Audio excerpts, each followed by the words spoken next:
Hey, yo, everybody. Welcome back to the NDA Podcast. I have my headset on. I am Sketch Rob Duanius, aka Sketchcraft. Sorry. Busy day. This is the live art stream for artists by an artist. This is where I'm working on things I cannot share. I'm working on top secret projects right here. But behind me, up here-ish, over there-ish, I'm going to play art that I've done in the past so you got something to look at and we can chat about while I'm working. So old art up there, new art down here. But you know what? It's probably all new to you anyways, because we always accept new watchers to the show. So I'm going to be just chatting for hours while I work on this. Playing behind me is a little TMNT Shredder's Revenge, because, hey, we're a little bit of a Turtles mood today. I'm in a Turtles mood. This was the cover I did for Megavisions issue 3. Might be the last issue of Megavisions ever, which is an independent retro gaming magazine. It looked awesome, guys. If you go to Megavisions, you want to get some of this, you can get this. I'm very proud of the work that I did on that project. And I'm going to go ahead and hit play here. Go ahead and hit play. Boosh. So you'll see me finishing up this art and then moving into colors. So it's going to be... There you go. This was my take on the more cartoonier sort of 80s version of the Turtles, right? Definitely got my little vibe in there. I gave Raphael shredder claws and the whole bit. So, super fun. Alrighty. How y'all doing today? How y'all doing today? I got a boba. Look at this, folks. I got a boba. Oh my God. I got a new show coming up too, folks. Quick plug. If you want to buy my art, go to shopsketchcraft.com. I just did a Mac sketch. Every Friday I'm doing a podcast with Steven Sanchez over on his YouTube channel, Art of Sanchez. And last week we did the Max. So this week we're going to do, I think, the Darkness. He doesn't know that. I got to tell him. But we're definitely going to do that. And I put the art up there. I put the art up there for sale. And Chauncey in the house. What up, Rob? And I'm a fancy boba. We got a really good boba shop out here in Boise called the Urban Fox. Very good. Not as customizable as the stuff in old California, but for straight up boba, very good. Chewy, milky, super nice. Anyhow, not overpriced too, which I like. What was I saying? Oh yeah. So no, what was I saying? I got such. Okay, Chauncey had a request. And that was that I do something, a show that's closer to my ideation process, right? By Rob's art, yeah. Closer to my ideation process. And I've been working that out. And I do have a name and a tagline and a whole thing worked out it's really good. So now I just got to spend on my free time getting the logos and thumbnails and little stuff put together. But I think I'm going to start that when I'm done with this issue on Spawn, just so so it's going to be maybe a month or so, but between now and Halloween we're going to get that first show. I might just launch it on Halloween. How cool would that be? But just letting you all know right now, it's going to be super fun, and the idea behind that show will essentially be let me see if I can. I don't want to read the exact tagline, but let me see if I can get you guys, because I wrote it all out this morning. So the basic idea is that I want to get you to explore how to transform your raw, unfiltered ideas into standout original artwork. So basically trying to get your inner creation down on the page. And that's what we're going to focus on there. It's going to be super, super awesome. So, yeah, I did that this morning while I was chewing on some boba. And I was like, I think I got this worked out. So I'm happy. And we're going to do that. And that will be... Now, I don't know if I'm going to do that live or if I'm going to record it and then edit that into like a 30-minute thing. Because I do want it to reach maximum potential. So what I might do is do the 30-minute thing. I might start its own channel. I might do both. I might stream it here and then do a 30-minute and put it on its own channel. So I think I might do that. But then again, I don't know, folks. I really wish this stupid YouTube thing, valued longer form podcasts. But, they don't. So it's the world we live in. But either way, it's coming. It's coming.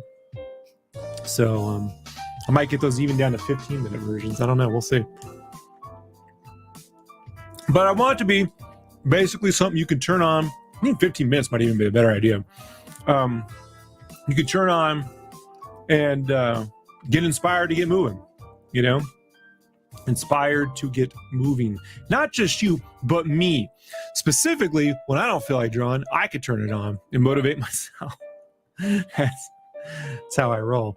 And then all right, I got to get to work, man. Brandon's supposed to be here, but like every week, Brandon says he's going to be available all day, and then he's MIA.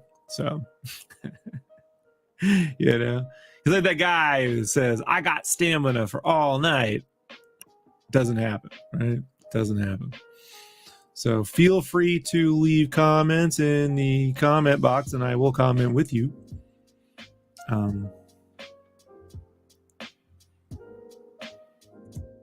But we put Brandon in the thumbnail anyway, just to annoy him, just to show off.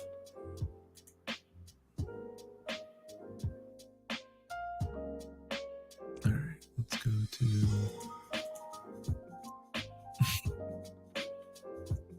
Come on, buddy, let's get that working.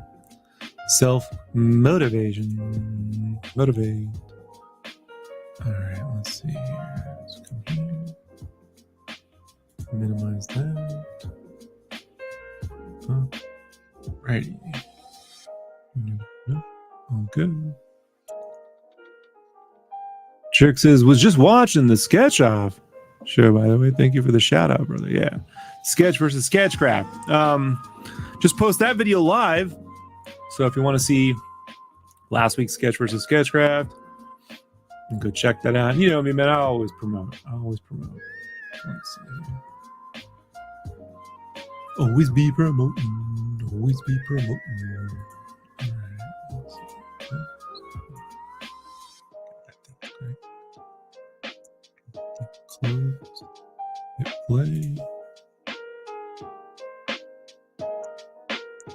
All right. Oh yeah, jerk. Some reason I got like limited ad visibility on our stream last night. So I don't know what we talked about. So I'm disputing it. And then usually they'll give me like a specific if there's something we talked about. So I don't know if it's because I got the word jerk in it or if it's because we talked about something, you know what I mean? That was,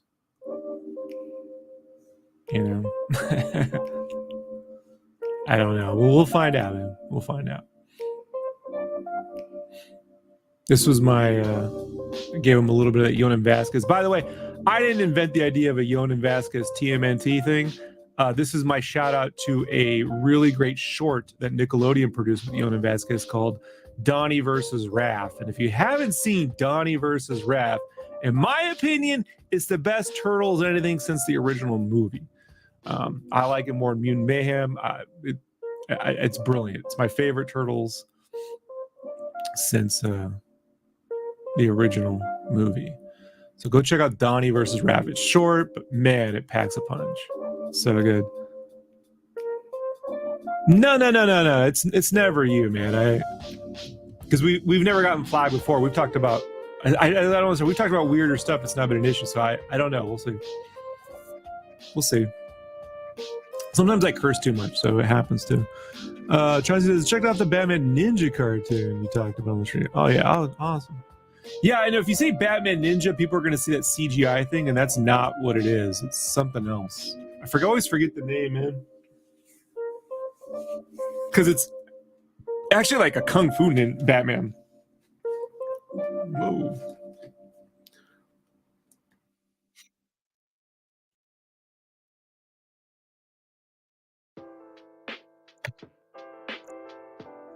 Chauncey says he never knew about the cartoon, and it was awesome. It was super awesome.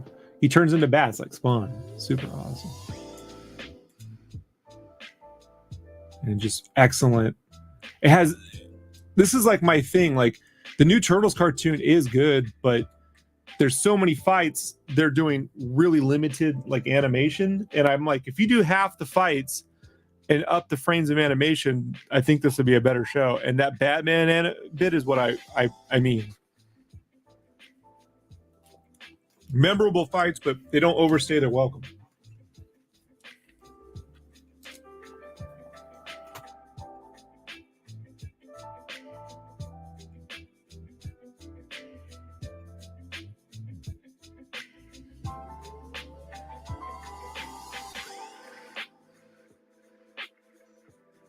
Alrighty.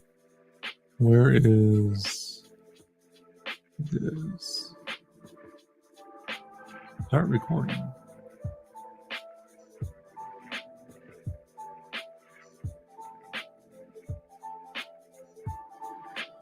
Yeah, but like I said, sometimes it's my cursing. Roman, don't even worry about that. You know, we'll find out. I'm not worried about it, dude. It's not a flag or nothing. It's usually just well, we don't know. So I just want to know.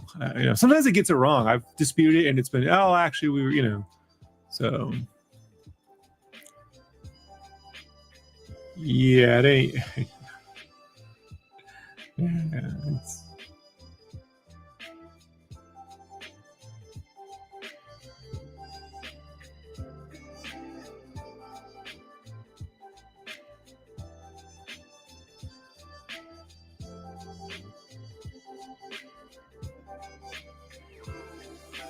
Doing that today. I know sometimes I gotta draw with the stupid mic in my way, and it gets right in the way of me old arm.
I have been staying out of the news today, folks. Any pop culture news? I don't want to hear anything political. I could care less at this point. I know who I'm voting for. And any nerd news drop while I was off the grid today?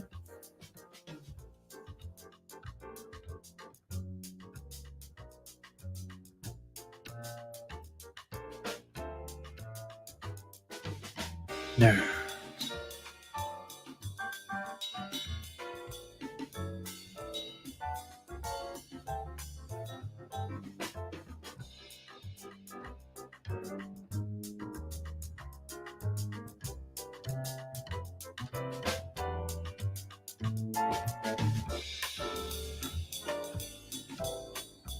Sure says it's the FOC for episode. Yeah, final call for a studio-driven book. You know.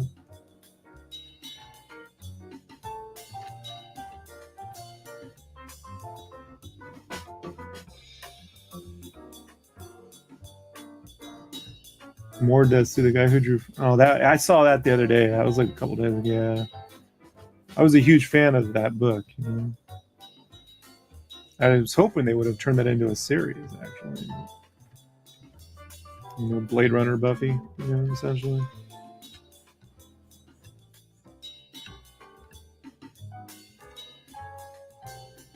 I don't know if the design of the scythe worked as well in live action. Like I don't know if it's the design, but the production materials on the show. It's one of those designs that look cool on the page, but then you get it in the show, and you're like, how are you supposed to use that?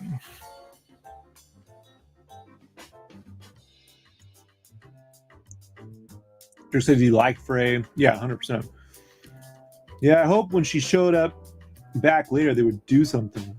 Yeah. Yeah.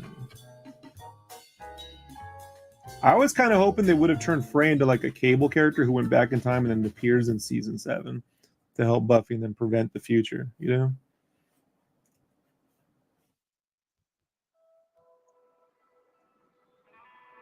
Of course, you know, I'm on that trip from the Kirby.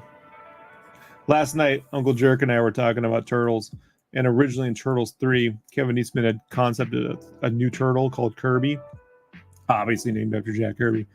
And I was like, man, that would have been great if it was the turtle from the future, right? From the last Ronin future. Like Cable. Just name him Kirby. So I'm just stealing my own ideas now. Well, my idea. I'm just stealing Rob Liefeld's ideas. Who got it from James Cameron, who was inspired by it. Goes on and on and on, right? We're not getting into the James Cameron stole from Harlan Ellison because Harlan Ellison was a litigating asshole. And he's dead now, so you can't sue him. Let's see here. Thrawn says, Rob gonna make Billy Blank style art motivation vids. No, we're not gonna do that. We are going to draw for real fun, though. I mean, we live in a world now, man, where everyone wants to talk about limited learning machines taking over our jobs, and it's like I want people to draw from their inner voice. You know, more human it gets, the less they can. All they can do is steal. They can't invent. Chick says she showed up in a regular Buffy continuity. I thought you remember reading before it was. No, she didn't. No. Seems like a missed opportunity.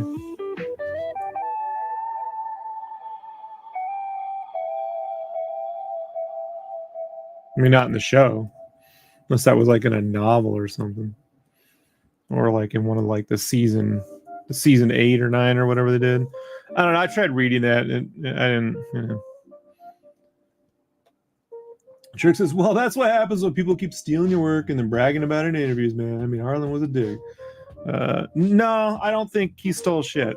I mean, I was on the James Cameron podcast. We went through all the stuff bit by bit, and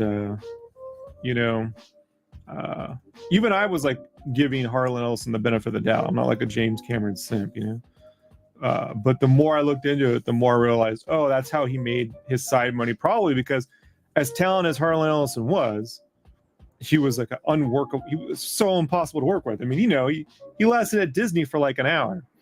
Yeah. Yeah. Comic series after season 8. I see. Yeah. Yeah. I just sort of let it go after the show. I think if Jeff Matsuda had drawn more Buffy, or Bachalo, right? Chris Bachalo or Jeff Matsuda had drawn more Buffy, I would have read it. But when Buffy went to like, you know, trying to match the actors' likenesses every panel, they just started tracing over actors' faces every panel.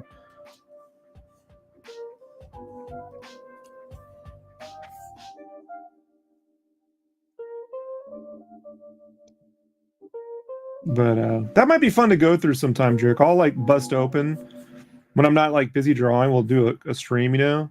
It'd be fun to bust open because they left their site up. We can go through all the stuff, you know. Those guys were like legal dudes. You know, I thought I knew my James Cameron until I hung out with these guys. But yeah, we did that podcast. I was on there. They had done it for years. I was on there for like the last year.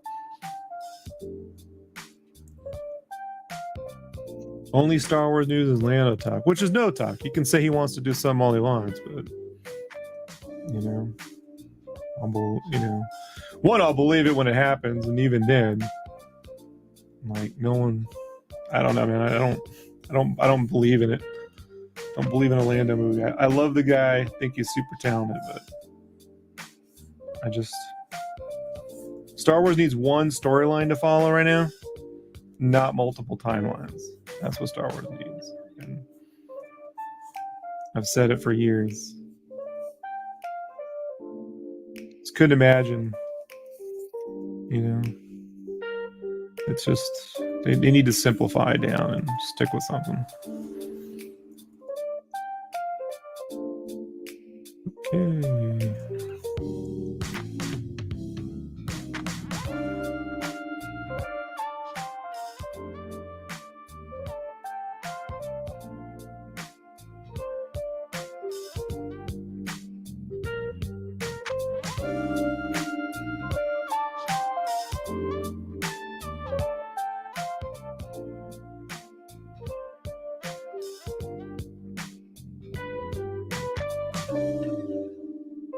Yeah, but watching a show and getting an idea isn't the same as copyright infringement. So, like I said, dude, I'll go through the specifics with you. We're not talking semantics in the. This is one thing where I'm like, yeah, I hear you, but no, I don't agree with it at all. And he wanted them to fight it, and I think it would have won. But Harlan didn't just do it to him; he did it to a lot of people, and that's how he would get $100,000 payout.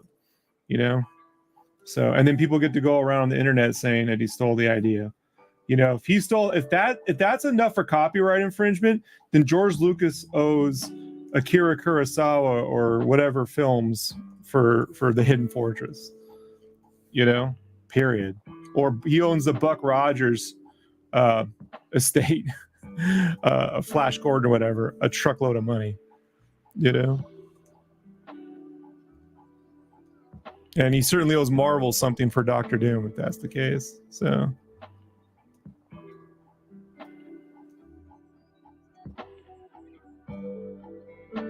It's not how it works, and that wasn't really the intention. Again, the guy was just a voracious litigator.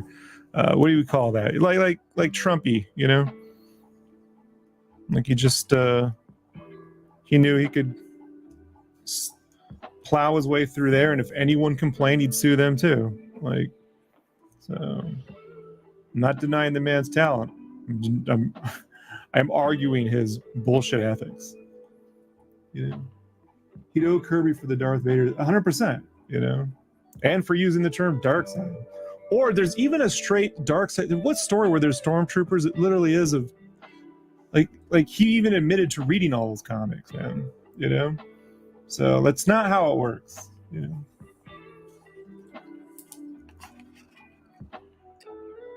I mean, Felix the Cat would owe Disney for just swiping Mickey Mouse in terms of his design. You know. It's not.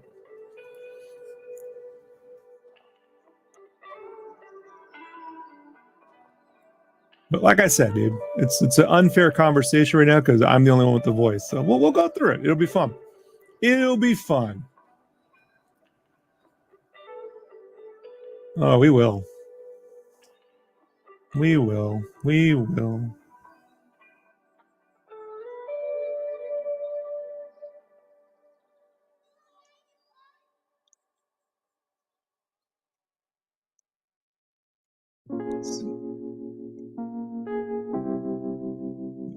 Son of a bitch. There we go.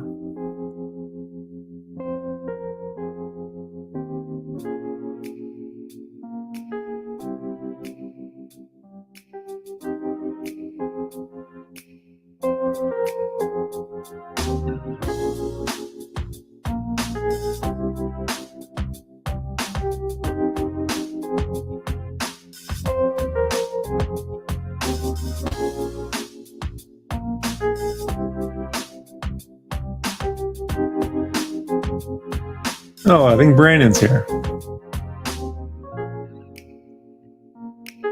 Yeah, Brandon's here. Okay, can you hear me? Yeah. Flamisphere wants to know, am I still using the 70% opacity brush? Yeah, I do all my lines 70%, but what I do now is I can turn on adjustment layers that will clamp those down. Because yeah, these are actually pretty straight. You know what I mean? Like Brandon, you know, like I might go, yeah.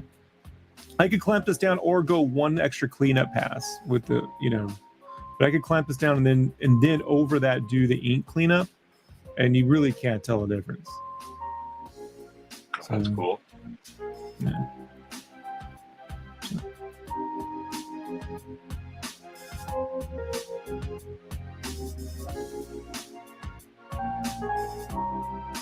Because here I end up turning the opacity on and going all over with my inking brushes, which is fine, but you know, you don't have to. You can do the whole thing with the 70%, even a cleanup pass, and then go over with the ink brushes and just add an ink texture where you need to.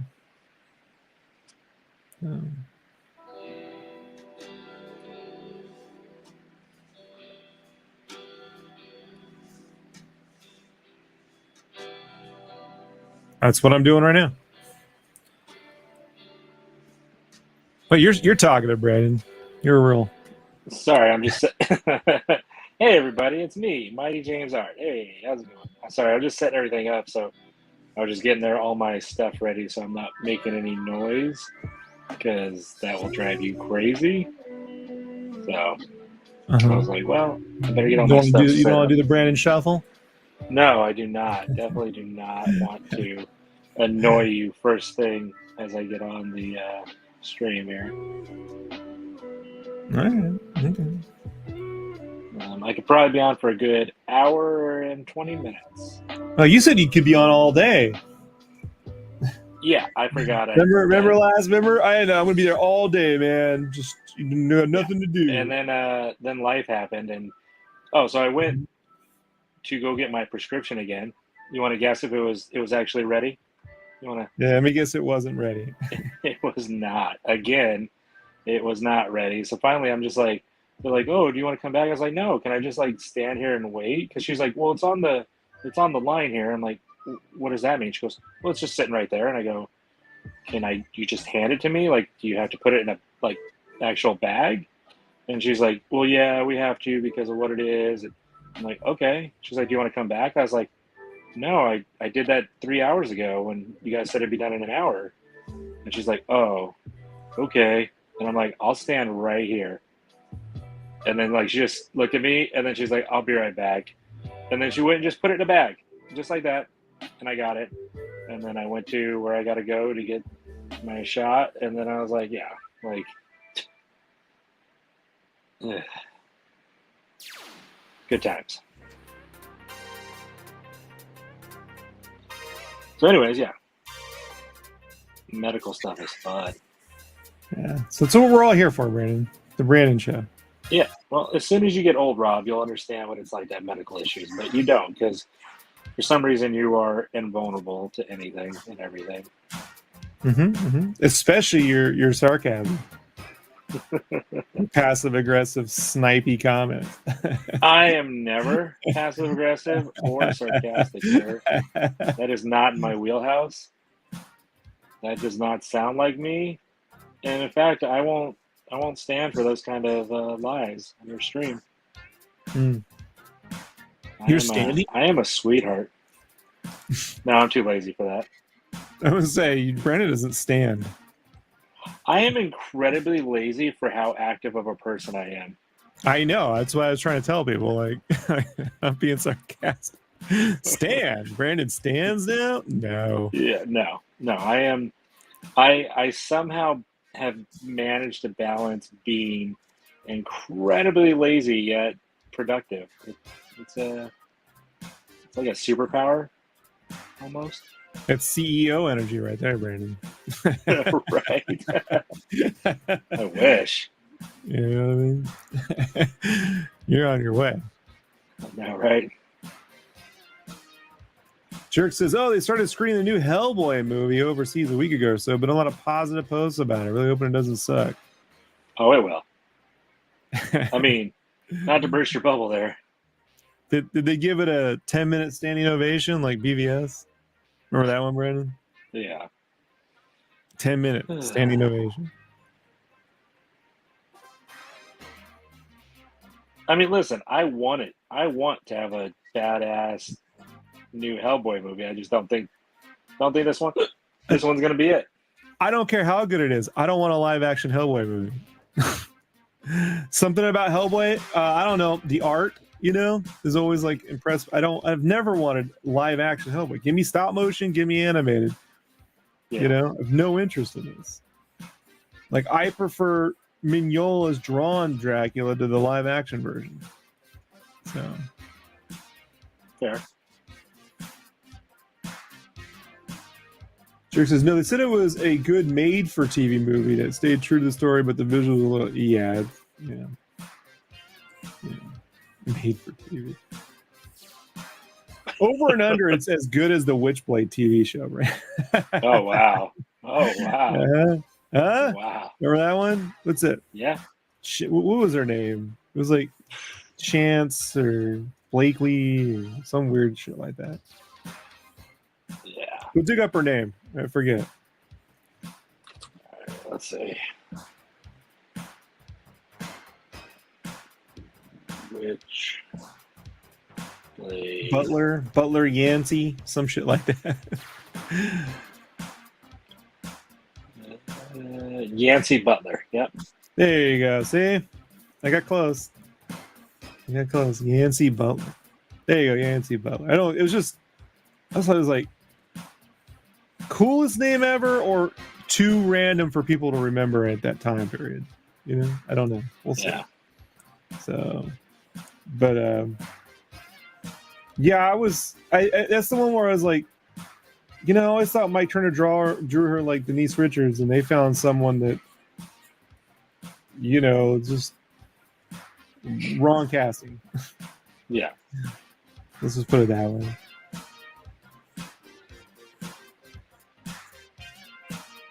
I tried, man. I loaded up TBS and gave it a shot.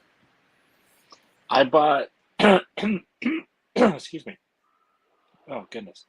There was a sale at like one of the Best Buys going on a sale by me, and I was like, I'll buy it. I'll buy the Blu-ray set because it was like, I don't know, like the whole thing for like $10 or something. And then I never watched it. I just ended up trying to give it away and nobody wanted it, so I just took it to like Zia Records, which is like a trade-in store, and they just like, yeah, we'll give you like $10. And I was like, cool. I paid like $10 for it or whatever I paid. I got the same back, and I was like, works for me. Thanks, guys. Right. But, yeah. Oh well. Oh well. Wasn't in the cards for me to watch.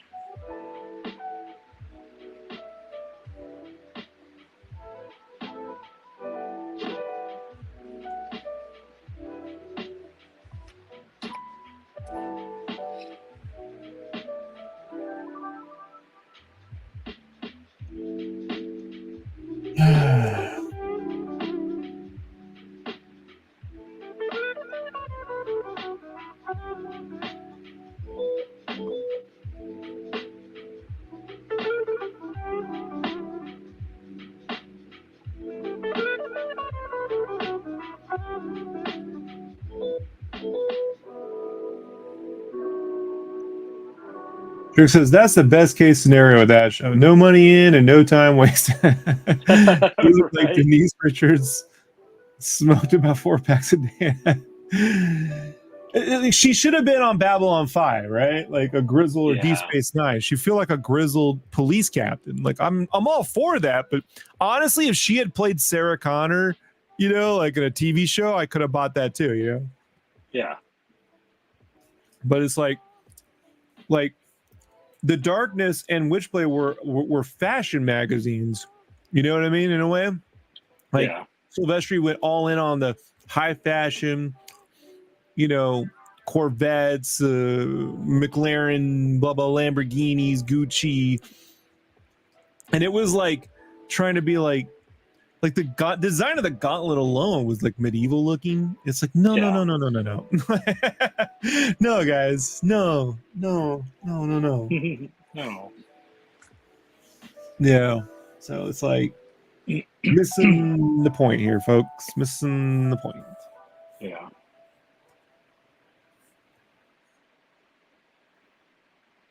Be like casting Channing Tatum as the darkness, you know? It's like, I get what you're doing, but, you know? Yeah.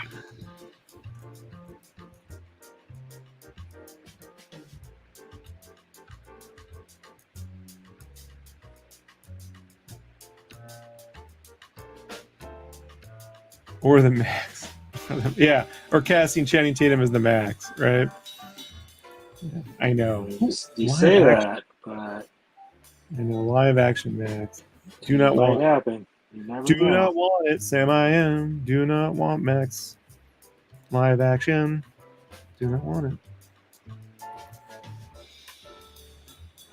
Wait till they get a load of the gam. Wait till they get a load of the Max. Look, if he talked like that, that would be funny. Like he just keeps that, like Yes. that guy who played Elvis keeps the accent. He just keeps the Oh, Camden yeah. accent now. Butler. Yeah, another Butler. People name Butlers. You know what I mean? Yeah.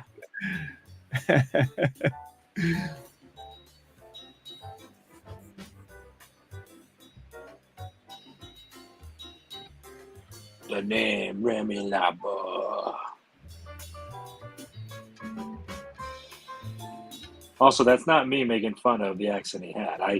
I have no idea how to do a Cajun accent, so Channing Tatum stars in a remake of Kramer versus Kramer. Is like, give me back the kid. give me back my baby. You know, you don't want that kid. You don't need you don't want the kid. Give me back my baby. Give me back that baby. Come on, man. What you want with that kid? Nothing. Give me that kid. Nothing. Nothing. Yeah, teen. Nothing. Nothing. I mean, I kind of now want to. I want that. I kind of want that. I kind of want him to just go all in all the time on that. I am the Batman. No, he's doing a remake of RoboCop, Rambo Cop, right? Like Rambo, right? Yeah. Give me the Rambo Cop, you know. Murphy. You're coming with me. Yeah. Dead or alive. You gonna remember? Drop the beignets. Drop the beignets. Drop the beignets.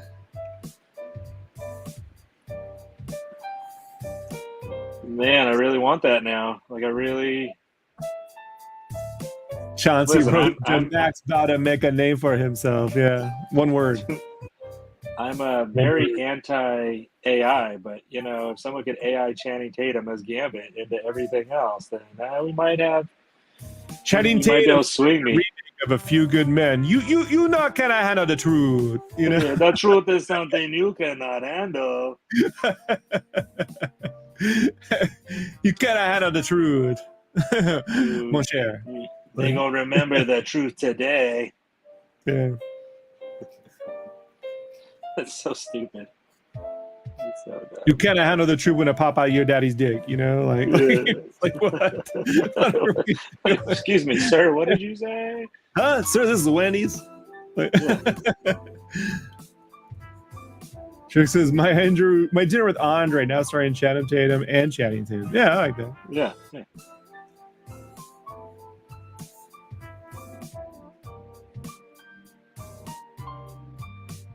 All of his subtitles are in papyrus font though. Yeah. You didn't see that, right? You didn't see that coming. Yeah. No, that'd be glorious. Sign me up for that, please. Yeah.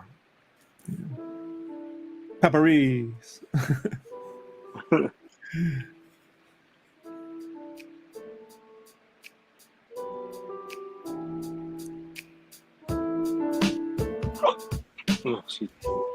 Better yet, Comic Sans. Yes. You know what? Let's go one further. Let's give it Bada Boom. Everything's in Bada Boom. Bada Boom. Right? Bada Boom doesn't get enough hate. God, you had to be there, Brandon, back in like 2011, 2012, when every fucking shirt that was a kid shirt had to have the Bada Boom font on it. Oh, I bet. You know, we were just like, we weren't allowed to do anything but Bada Boom. And I was like, fucking mother. You know, and then they were like, we make it look different because it all looks the same. I'm like, well, it's the same font, man. And they're like, yeah, well, and then you make it look different, but that doesn't look like the font. Oh, man. You know? Yeah.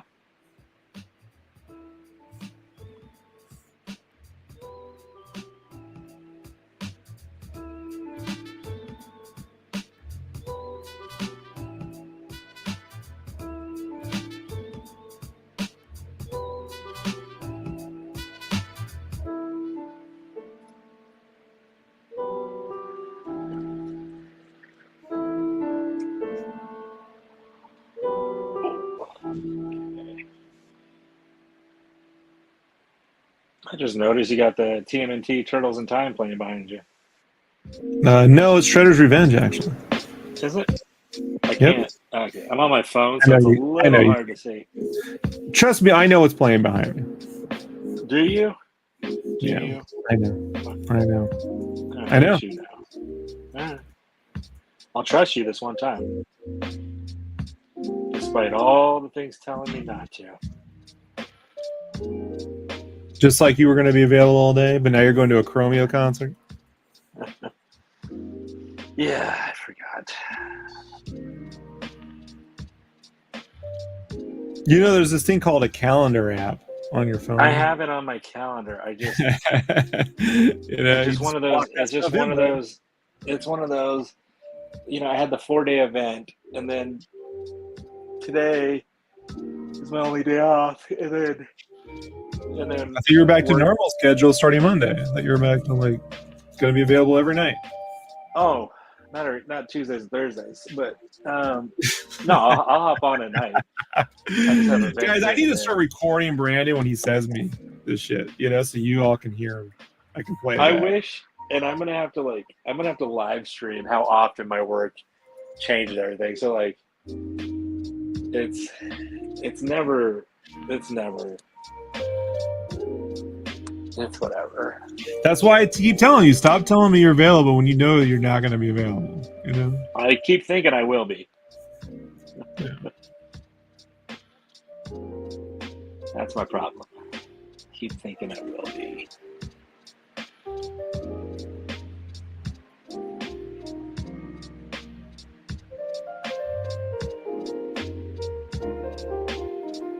That's just the way the gambit is. Yeah, it's over. The time's passed, Brandon. I know. I was just trying to change the subject on something lighter and happier. No. No, we're not letting you do that. Fair.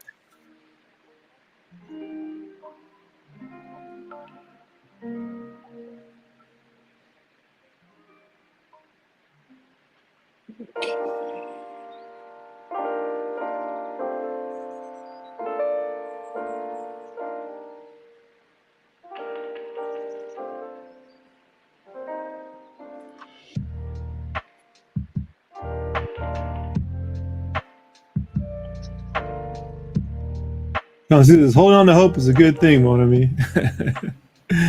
Some would say it's the best thing. And sometimes say it's the only thing you got. Get on living or get on dying.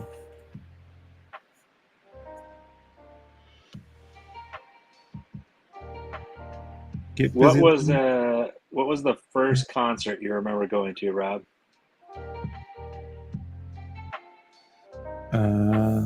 Never went to concerts as a kid, man.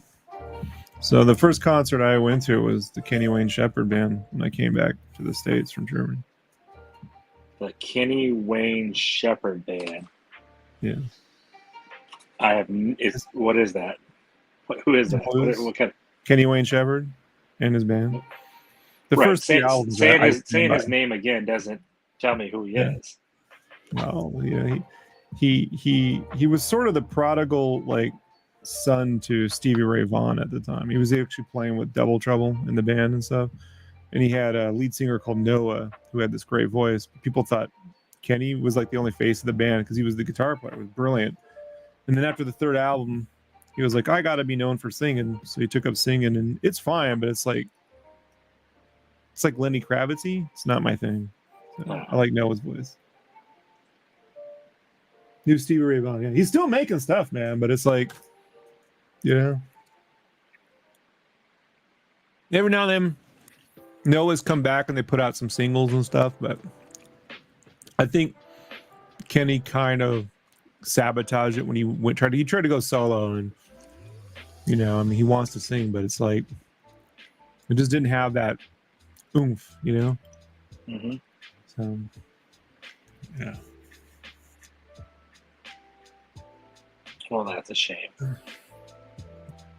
But I saw him live at the House of Blues in 2001, before 9/11. What was the best concert you went to? I mean, I could probably guess. Well, the last concert I went to was probably the best one, and I saw Metallica live here. Right. And they were the best because it's such a small venue, the Boise Amphitheater. They only played it because it was on their original 85 tour, So the seats I had were like upper row, like first row up, just looking down at the band, dude. Like you couldn't beat that. Production value was great. I saw Linkin Park in like 2004 or 5, somewhere around there, and they were great too. I never got to see them. Mm. And I probably won't be able to get to see the new version either, but that's okay. Well, this is a limited tour. The actual real tour is going to be next year, so I think you will. Because this doesn't have, the new one doesn't have any of the new, it only has one of the new songs, So they're putting out a full, Right. It's just, pretty smart. So you think they'll do like just the one song for the tour, and then they'll probably do a whole album, or The album comes out November 15th. Oh, okay, gotcha. Yeah, so they're literally, this is like getting people primed. You know what I mean? So like I'm listening to the new show right now. Like it's all, like every major song they ever had. And even Remember the Name, dude, which was from Fort Minor. Yeah.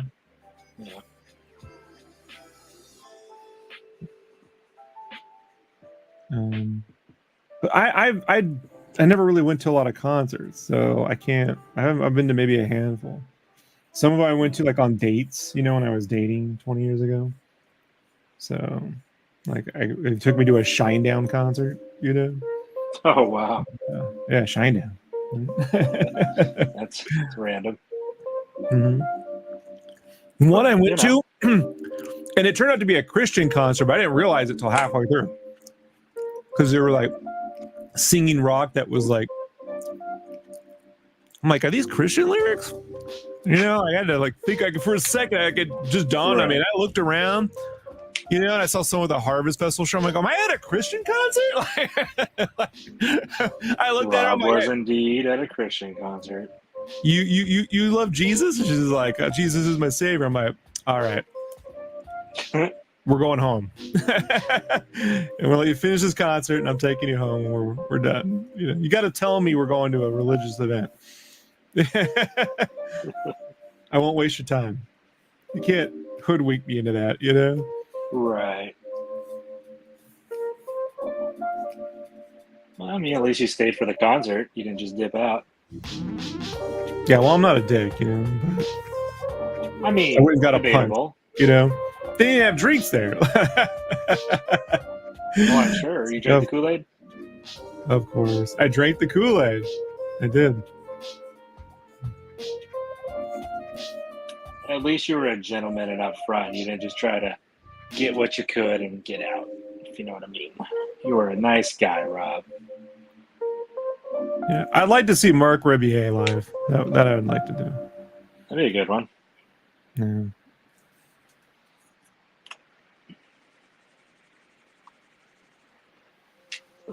I'm not. Music's kind of personal to me, so I don't feel the need to like go to a concert and experience it with people. I could ultimately care less what anyone thinks. I guess I'd like to see Big Wreck live. They're the one band. They're like my favorite band. I've never been able to see them live. Big Wreck? Yeah, they play in Canada. Never heard of them.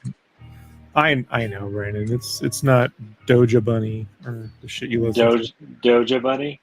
Yeah, you know what I mean. Are you trying to say Doja Cat and Bad Bunny all in one? No clue what I'm trying to say. I don't listen to it. That sounds about right. Yeah. All right, well. I mean, at least you know you don't know what you're talking about. That's good.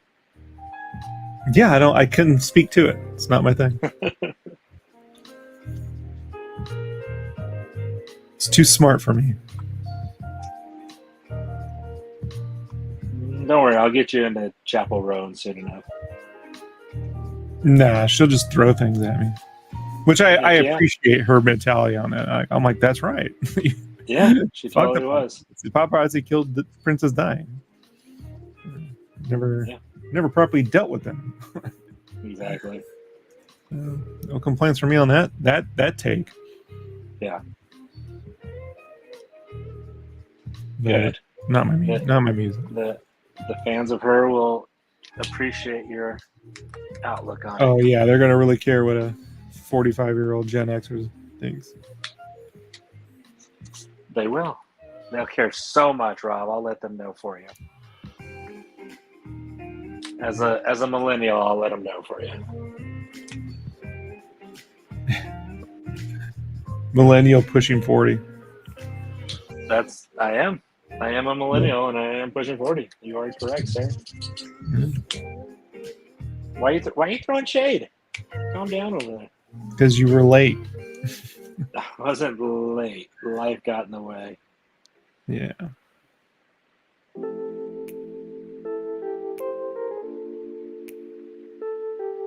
Punctuality matters to me, man.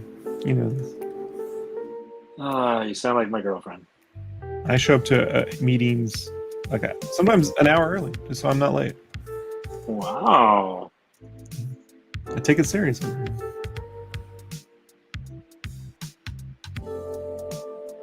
You've never had to sit around waiting for me to show up, have you? Nope. I hope one day I have a live stream and I'm like, Rob, come on. And you're like, yeah. And then you could be late to that. I'm not going on your live stream. Oh, you're such a good friend. I am a good friend. True. But I have limits, Brandon. I have limits. Oh, okay. William Walker's in the house. What's up, gentlemen? Closing up at the office, watching while I head out to the gym. To the gym.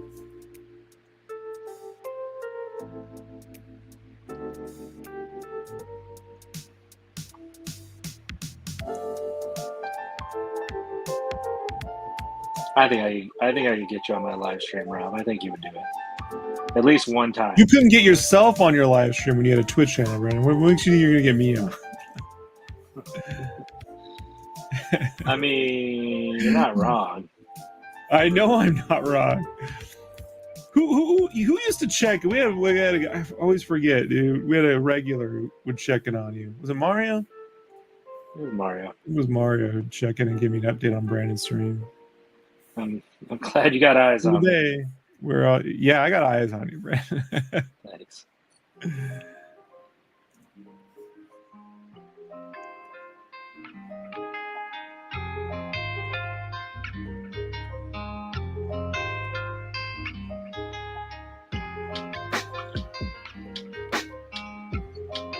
Check on me, or they just wanted to go on so they could tattle on me?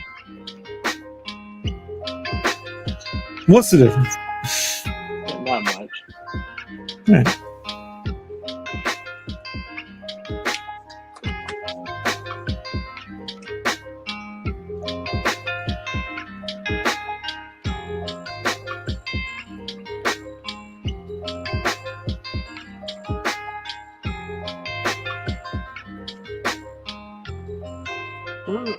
What was the first comic book convention you went to?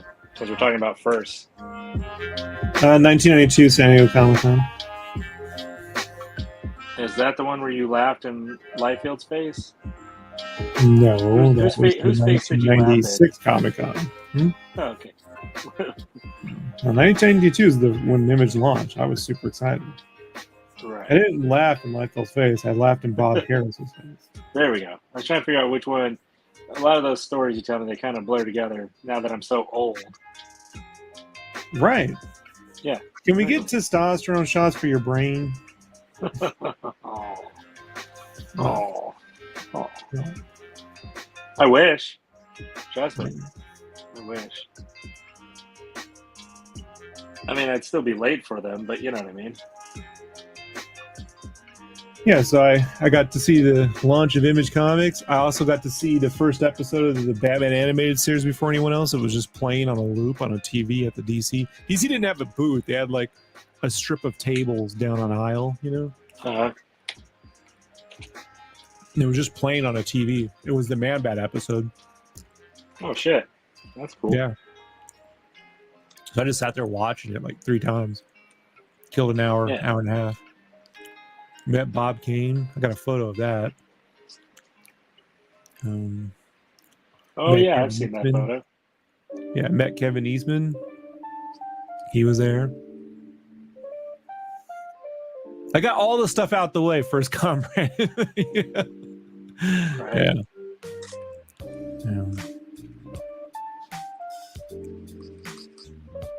The next year, I literally walked into Stan Lee.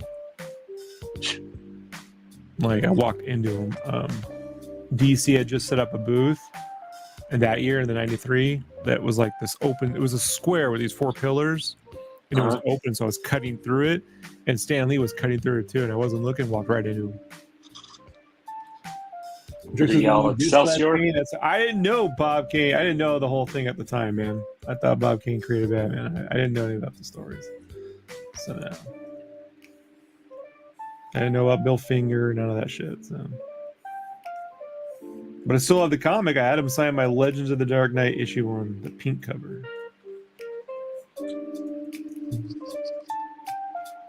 And hey, getting anything signed by Bob Kane is not, you know, I could move that, I think. You still have it? The Wolf thanks to Ringo. Yeah, I still have it. Nice. It's sitting over by my Batman statue. That I get if you ever die. Yes. Fuck yeah, you guys heard that. You heard it. But I'm going to stipulate you get it at the funeral, so you're going to have to sit there carrying that. Gladly. Gladly.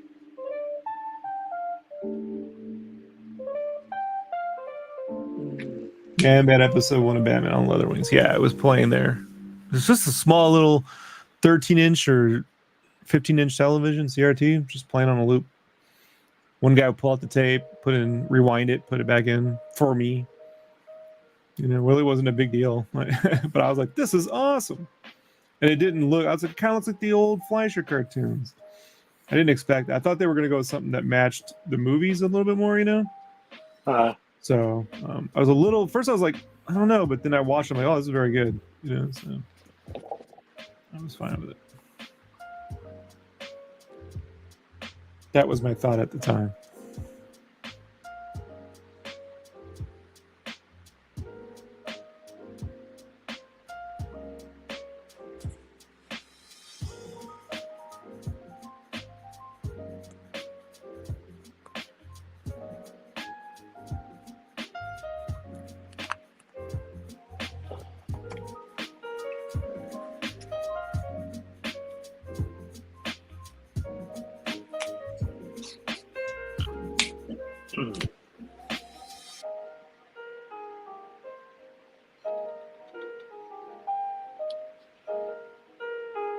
So I'm doing these back to the 90s retro sketch cards.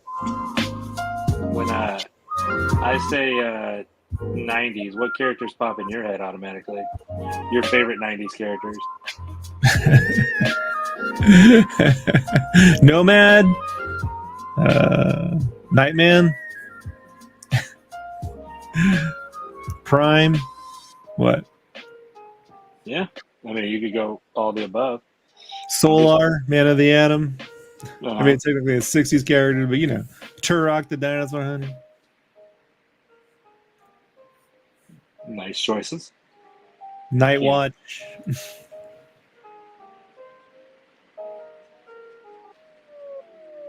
Why? Who you drawing? I kind of spread it out. I did Nightcrawler. Cable because he Uh-huh. was introduced in the 90s. I did Scarlet Spider. I did Sagat from Street Fighter. I did Evangelion. I did a Sailor Moon. I did a character from Space Jam. And I did Goliath from Gargoyles. Yeah, I think they debuted that cartoon at Con the next year in '93. The Gargoyles cartoon. That was I remember that being a big deal.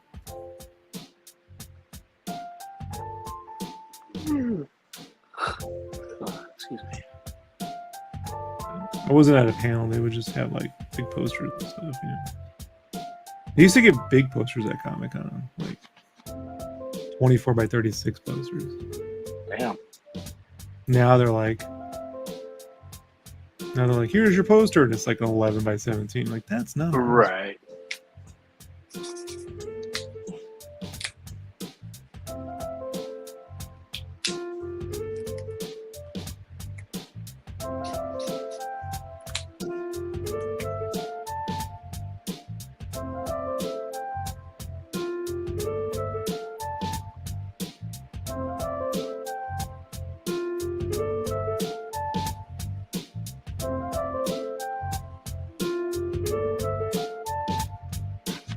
That con the San Diego Comic Con you were just at, did you get any swag or they give you anything, or was it just the stuff you bought? Just the stuff I bought.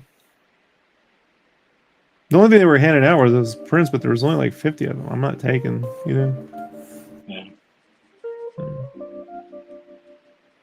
No, I have all the Spawn swag I need. I drew the comic. I can just, I'm good. Well, your lovely viewers don't know that, Rob, so therefore I gotta ask. Well, we talked about the thing a month ago. You weren't here for that. Yeah. So I was probably busy working as usual. Busy working. Capitalism's got me by the BALLS. Trying to be ad suitable. There we go. I think you can spell curse words and they can't get you on it yet.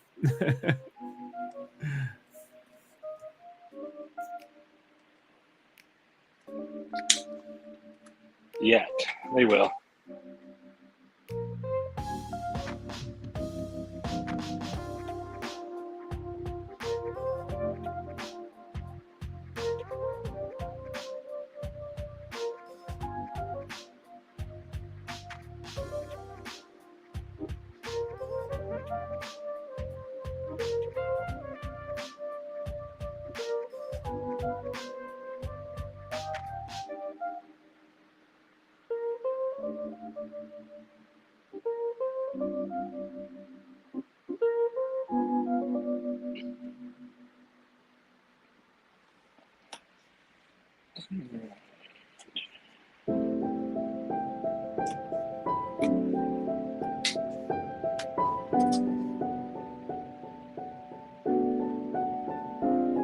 What because now I got the con on my mind.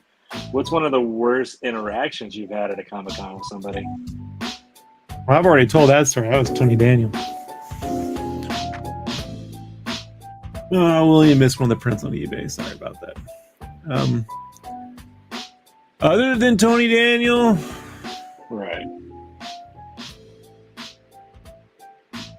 generally never had a lot of negative reactions. I kept my mouth shut, with a lot of people. I watched, portfolio reviews. I didn't try not to bug people. So it was if something did go south, it was rare. That's why the Tony Daniel thing stuck out so much to me, Right.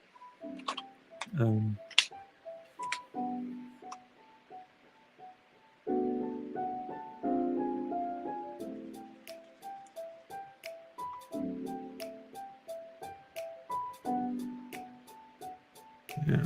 I didn't really have a lot of. I can't really even name other than Tony anyone any real. I mean, I had a separate negative experience that had nothing to do with people at con. It had to do with in '95.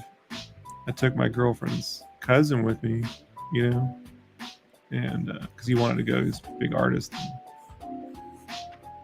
He got caught shoplifting, dude, at con. Wow. I was like, I'm sitting there, I look over, and my buddy goes, "Hey, man, they're taking Adam." I'm like, "What? Who's taking Adam?" And I looked over, and the police, security's escort. I'm like, "What the hell is that?" You know? Yeah. And so, you know, it's like I went over there. I was like, they're like, "Yeah, we can only release him to family." And I'm like, "All right, I'm family. He's my cousin." They're like, "Oh, we don't believe you."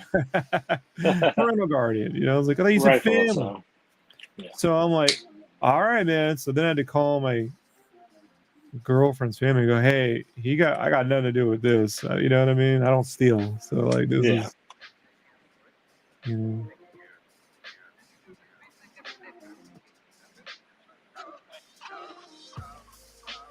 Rob, do you have any thoughts on making your own lane in comics before I watch the latest episode of Inkle?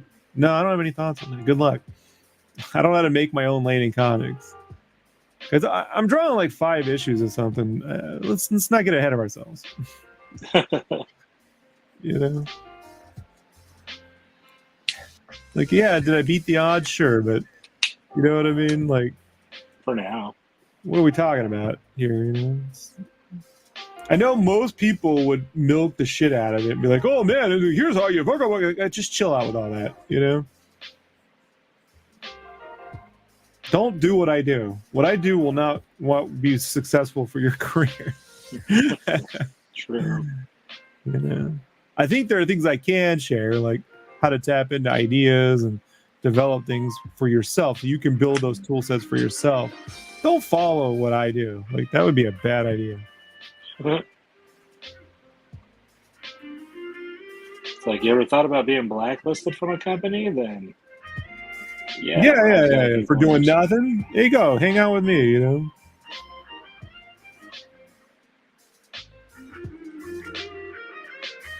You want to know how to navigate a bomb threat at Comic-Con? I'll give you. I can do that. You know. Right.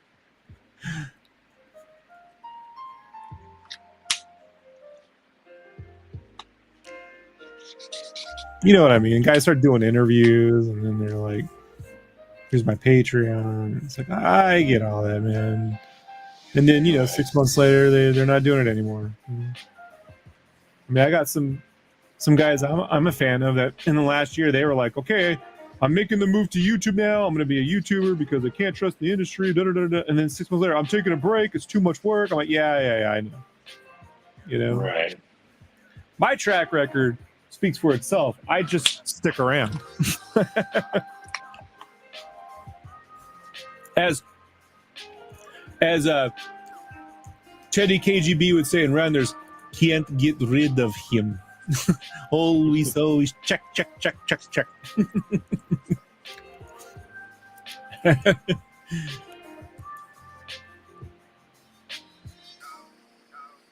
That's how I find my lane. I just won't go away. Oh, you're a fan of that movie?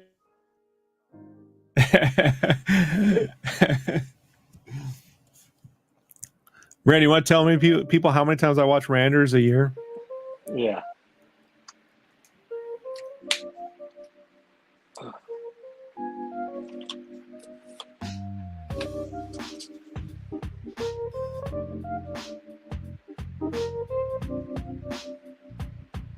I was Twitter friendly with one of the screenwriters from that before it all went to shit.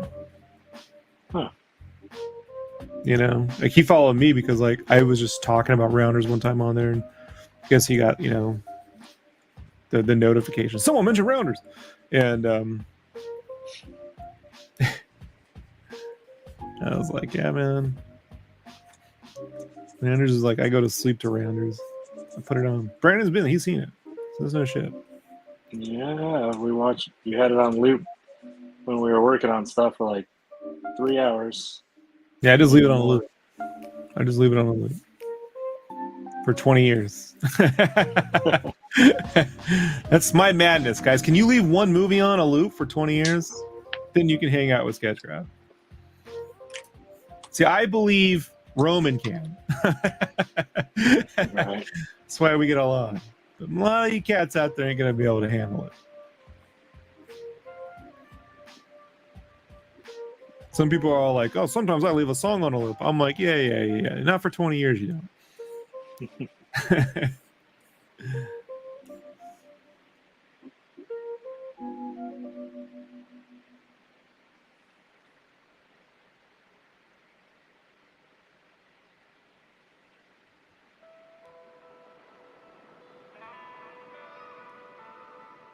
Who says, yep, I'm all about that life. It's a sickness or a super, not sure. Yeah. There's solidarity and peacefulness in the repetition. You know? Right. I can start timing things by how many movies I can. I know right down to the scene. I can have it done by that scene on loop 2.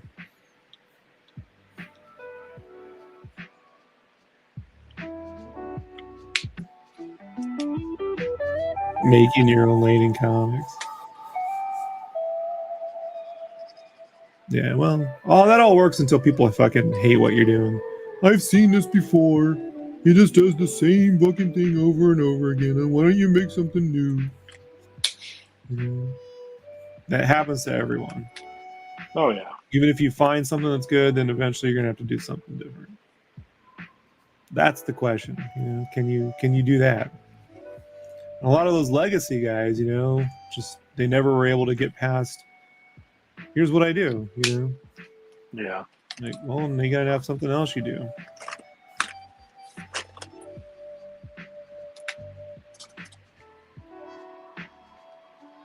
And then it may not have as big an audience as the last one at first, but maybe if you stuck with it for a bit, it would grow. Or maybe it gets worse. I don't know, you know, like Right. life's too complicated, man, to boil everything down into like that kind of those kind of conversations.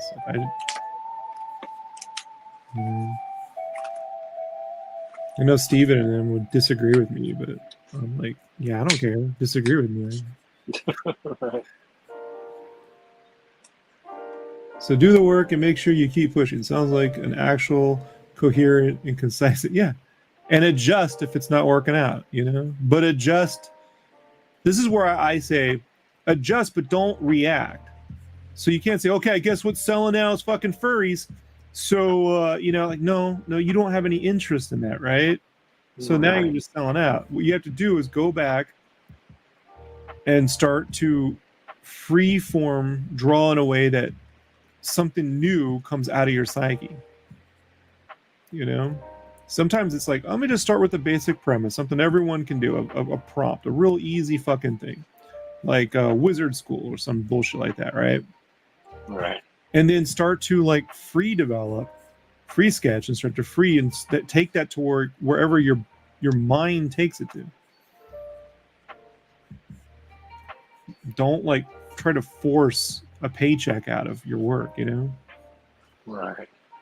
People can tell. They really can. You know, the authenticity will be gone. You want always your authentic self, but you don't want to be trapped in a loop of making the same thing over and over again, you know, indefinitely. I mean, there's a point where you probably do want to make a bit of the same thing for a bit, right? Ride the wave. Don't be like, I'm throwing it all away, you know, because I did that once and never did. Like, no, but you'll see when it's time to move to the next thing. Like, I don't think Rob Liefeld should be trying to make like action comics, like serious ones. I think he should be making The Pouch. Yeah. You know? Like, Pouch is the best fucking idea that guy's come up with since fucking Youngblood. It's like probably even better. Yeah. Oh, there, I'm getting a perspective lesson. Right? Look at that, Brandon. Hell yeah. Perspective. Look at that. Pay attention, Rob. A little blobby. I'm showing how you don't have to draw each window. You can just leave them out. And then how you can blob in little details. Right? So I'm just blobbing that stuff in. Just using different neons to represent. And then you turn it down and draw over it. Mm-hmm. Yeah. We don't worry about keeping perfectly straight lines because that shit looks dumb anyway. So I'm like, I don't like them. I don't like the straight lines. I'm getting rid of it.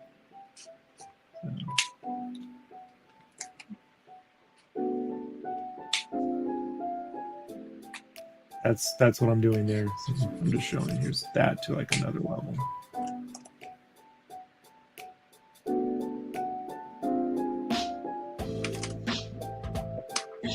Yeah, you know me, Chauncey. I'll spend another hour re-answering your question 8 times. You'll be sick of it. You'll learn.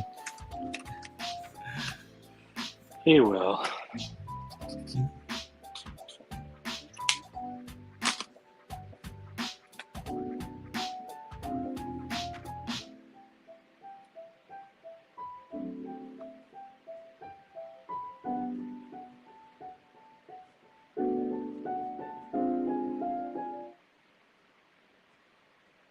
I mean, would Loish just make a video that says, just draw anime heads for 20 years and you'll have a career? No, that's not going to work for everyone.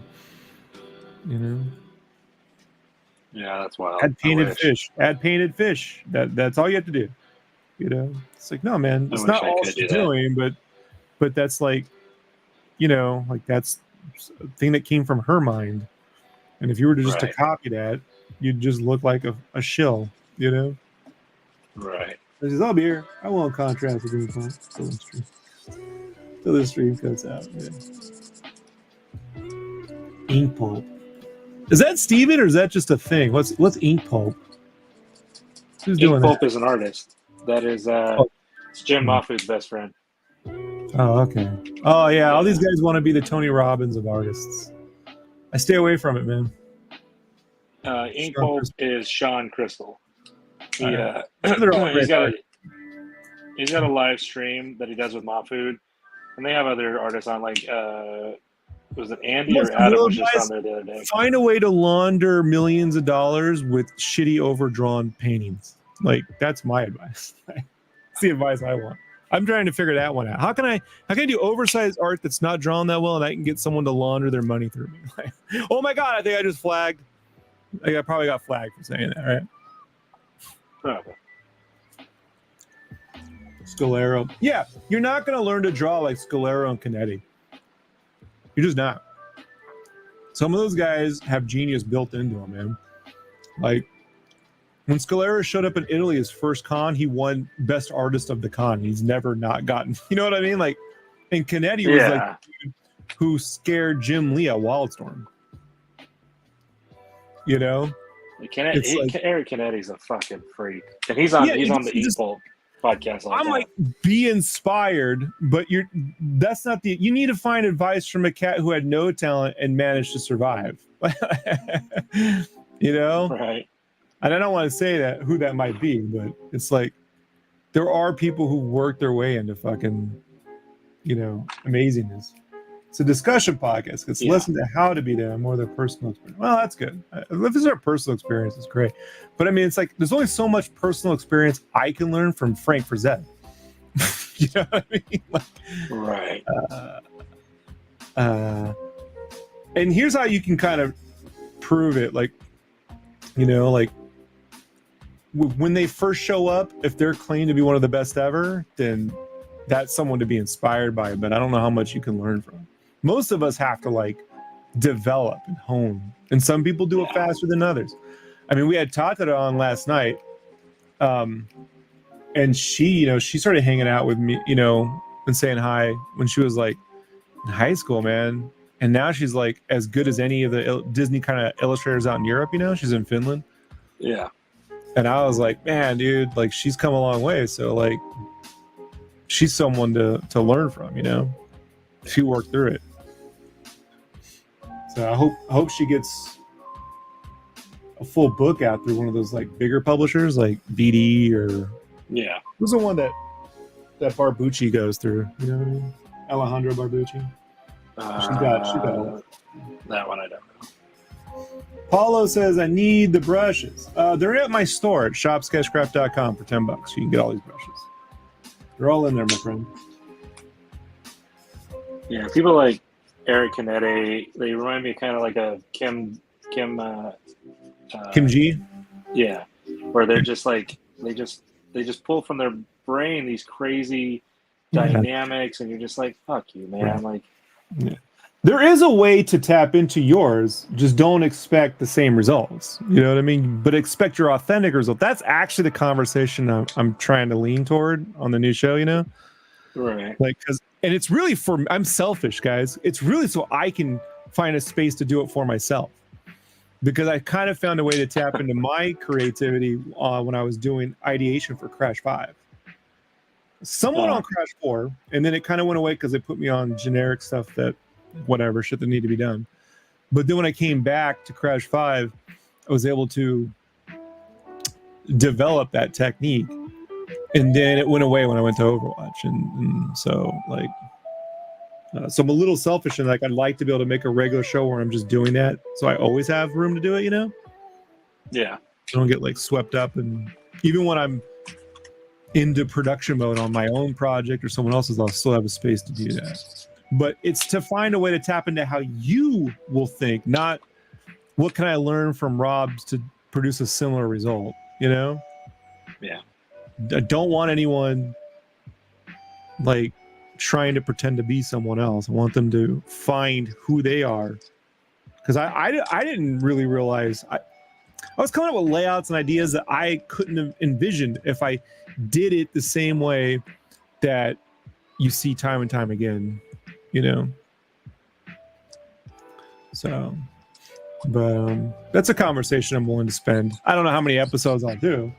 Maybe it'll be 4, maybe it'll be 20. It's not gonna be forever, you know. But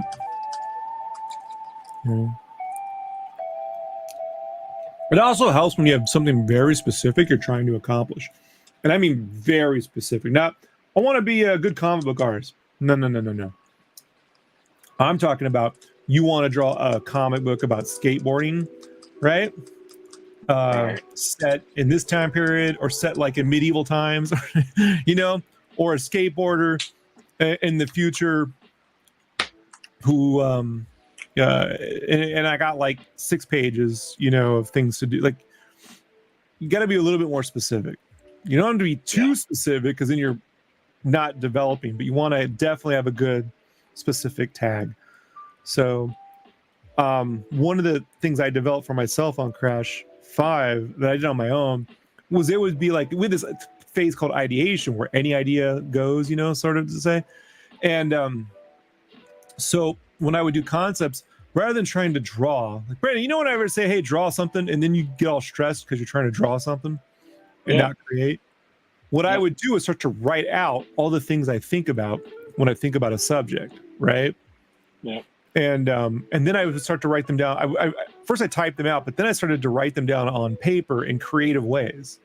And then one idea, as I wrote these things down, they would turn into drawings that turned into like things that turned into things that came back to drawings. So there's a way you can fire up your brain to arrive at things only you could have thought of. So I've just been trying to find a way to like articulate this for the last year or so. So, and like this morning was where I was like, oh, here's how I articulate this core idea, you know? Makes So sense. I think that sort of conversation is sort of project proof. It really doesn't matter if it's comics, animation, writing, making dinner. You know what I mean? A shopping list. Like, you can make almost anything creative if you go down that path, you know? Right. And those are the things that like interest me, you know, more than, I mean, like, there's only so much I can tell people when it comes to drawing better. It's like, improve your perspective. Yeah. You know? If you're not good at color, don't do color. If you don't want to do color, how about that? I'll say, if you don't want to do color, don't do color. You know, if you don't want to do black and white, you want to do that. But be specific on what you do want to do, and try not to do everything at once. And that's another mistake people make. They try to do everything at once. Oh yeah. Because it'd be like figuring out where the idea, yeah, in your own unique way, you know. And I think everyone has a really unique. We might have similar voices, but it will be unique in that we have a fingerprint that's similar, but it will be unique to you, you know. So, and that's mostly because I want to breed industry that allows me to bring my unique ideas and stops telling me to be like the other artist on board the project. Right. I'm a little selfish. You know?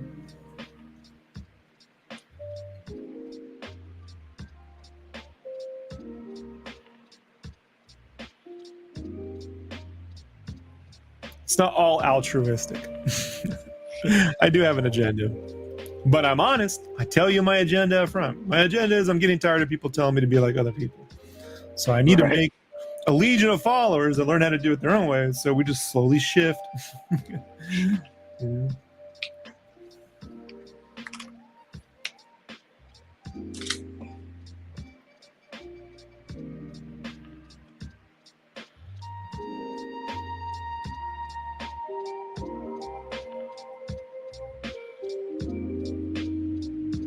And sometimes it's fun to work in a style, but then you can find your own way to add to it too, you know? So I'm not saying don't work in like another style, only find your own way to draw. That's not it at all. Sometimes what you want to do, say you're telling a story set in a world of scrap metal, right? Maybe that it needs a bit of that look of something, like a bit of the Furiosa, look or something. But then you start with that, and then you start to develop how you would interpret that. You know, so people will look at it and go, "Oh, this reminds me of this." Wow, there we go, popcorn time.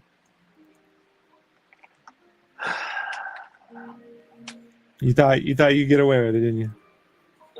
You barely heard it. Move it away from the mic, Brandon. When you do it, it's literally the microphone is an AirPod in my ear, and my arm is stretched out. Mm-hmm. Get a better headset. I need a better life. You want me to buy you a headset, Brandon? Do I need to buy you? No, I have. The employed guy needs to buy the employed guy a headset. I'll do it for this podcast. I will buy you a Bluetooth headset. You know what I mean? That will keep a lot of that stuff out. How about that? I have one. I will find it. It's in my, for lack of better terms, it's in my divorce box. It's in the garage. Don't like these AirPods, okay? Okay, I have the nice, remember the really nice ones that me and Jessica bought when she was going to do Twitch, and and she was talking with you on stuff.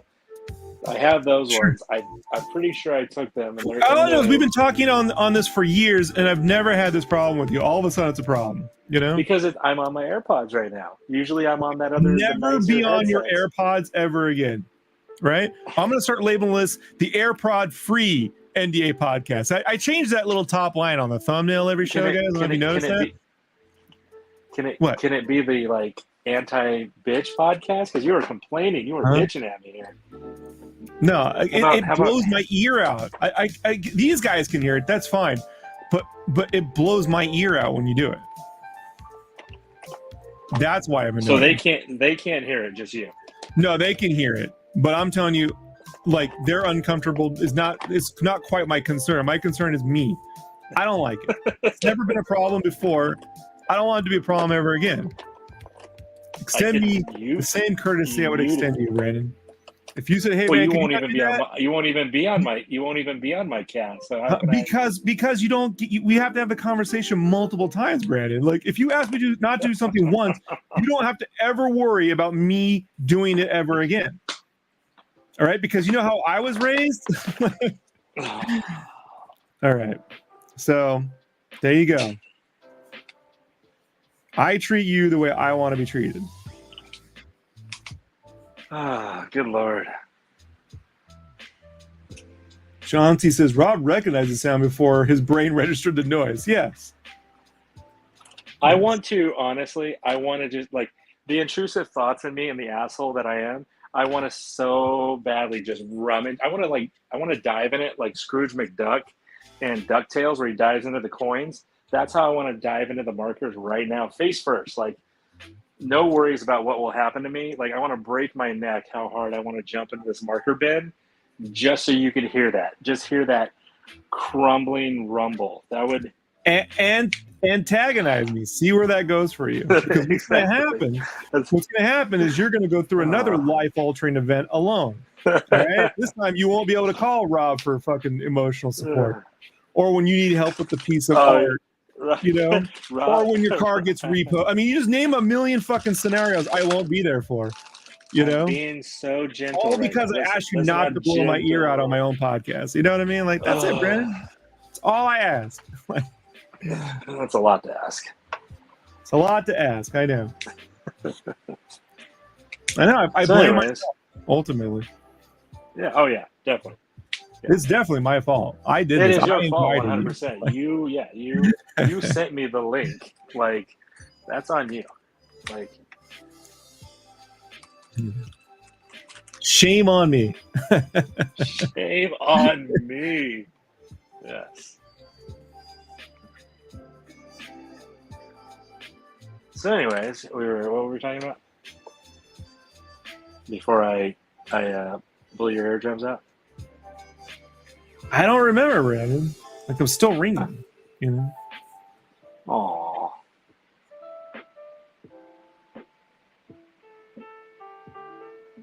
Chauncey says, I remember catching the show a couple of weeks ago about the same popcorn subject. Thank you, Chauncey. Appreciate that one. Thank you. And the award for my least favorite viewer goes to Chauncey. No, you sure it's not Some B? Some B's been harassing you for years. He used to have a different name. You'd recognize the other name, but same person. I always forget their full name. Crusher? No, I'm just kidding. Was it Streecher? Streecher. That was a good one. I'm not good with names, folks. You gotta bear with me. No, he's not at all. Uncle Jerk says, ever seen anyone shanked with the sport? Get ready, folks.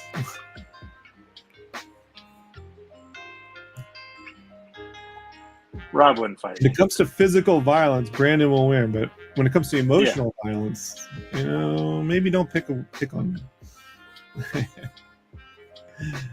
Yeah.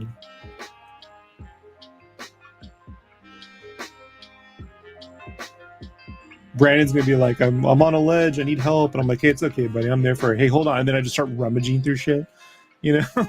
Oh no, you no, literally. I was right, right when you're on the bridge, you know, you just hear and I'm like, hold on, Brandon, I'm coming. Yeah, exactly. No, I got hit by a car on my motorcycle, and I was gonna have spinal surgery. And the night before, I was like, yeah, I got my spinal surgery tomorrow. You know, I should be waking up around this time. And he goes, you might not. He goes, you might not wake up. Chances are you could die from the surgery. Look, you got to be aware. Once you go under anesthesia, you might not wake up. You know? So I don't know how emotionally supportive Rob is.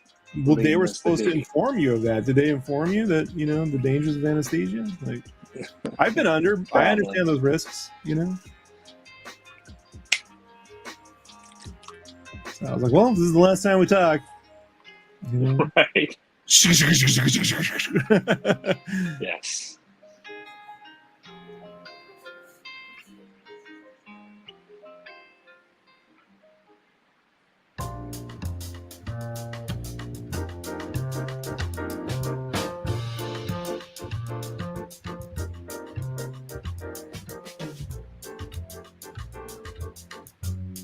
One day I'm going to go up to win the Oscar, you know, or the Grammy, or the Emmy.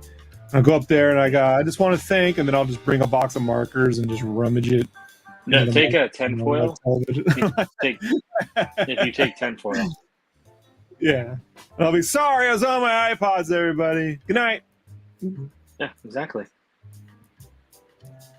I would love that, actually. I'd be like, thanks for the shout out, Rob. I always knew you cared.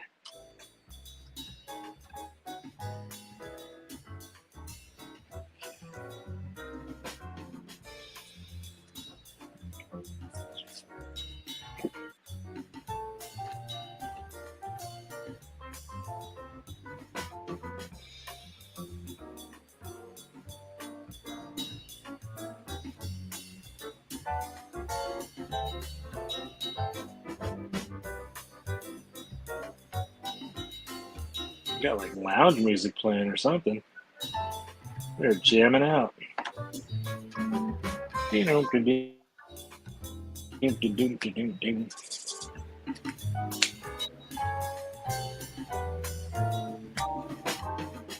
it's all that music I bought, so I stopped getting copyright notices from YouTube.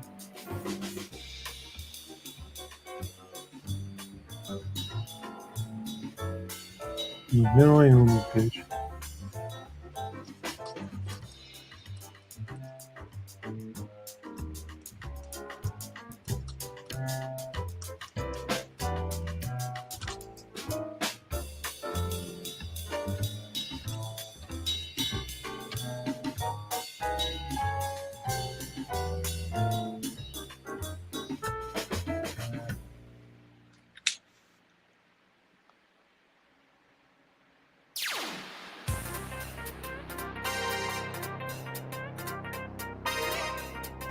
Oh dang! The music matches the game almost, the video game. It's very Chromeo-like. You gonna wear red shoes tonight? Am I gonna wear what? Red shoes. Yeah, you know, the chromium. The red shoes. Maybe I might, Rob. Maybe I might. I don't know what. Honestly, I don't know what I'm wearing. I haven't. But You eating dinner before you that guys much go? thought or- into it. I don't know. I haven't asked her. Possibly. She's at work right now, and I'm working on the sketch card, and she's actually listening in. She said, "Ooh, Dorothy with the red shoes."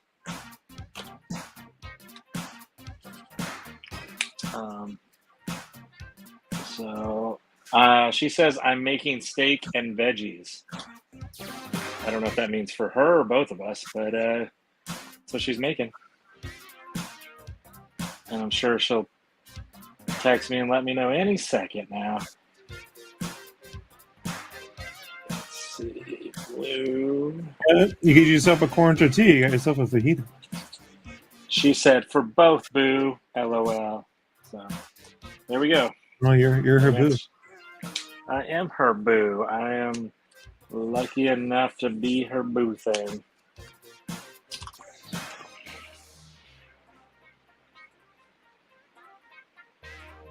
So cute. Look at you two. I know, right? You guys gonna wear costumes to work for Halloween? To parties, yeah. She really likes gonna go Halloween, as- so. What are you gonna go out this year? We talked about it the other day. I can't think of it at the moment because I'm doing these sketch cards. She's texting me and you're asking me questions and the music playing, so I'm not Is that as your excuse focused for not on. paying attention, and you don't want to like get her mad at you because you weren't No, listening? I'm trying to speed run these sketch cards because I don't want to spend any more time than I have to on them. Take them to the concert. You can do them right in the dark. Oh yeah, I'm gonna do sketch cards in the dark. Yeah.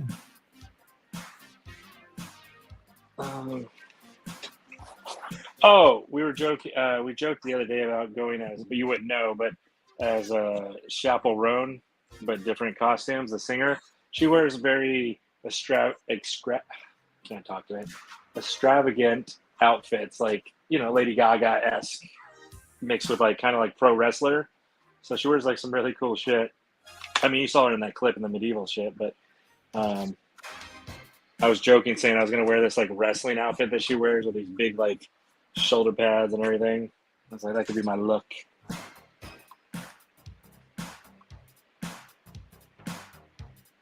So, All right. yeah, she really likes Halloween. It's cool. She's very opposite of Jessica. She's very outgoing. No, let's very... not compare. Let's not do that. I'm saying like, because you're asking about let's Halloween. not do that for you. All right. Fair. I didn't bring any exes up. Let's not do that. My point is that I'm finally going to do cool shit like that, where I'm going to dress up for Halloween more, and so that's kind of like I am excited for that because I never really got to do that before. It was more just not. So that's all I'm saying, that I finally get to like dress up and be like Do cool shit. As soon as I know what we're rocking for Halloween, I'll let you know, Rob, and I'll send you a picture, and then you can be like, meh.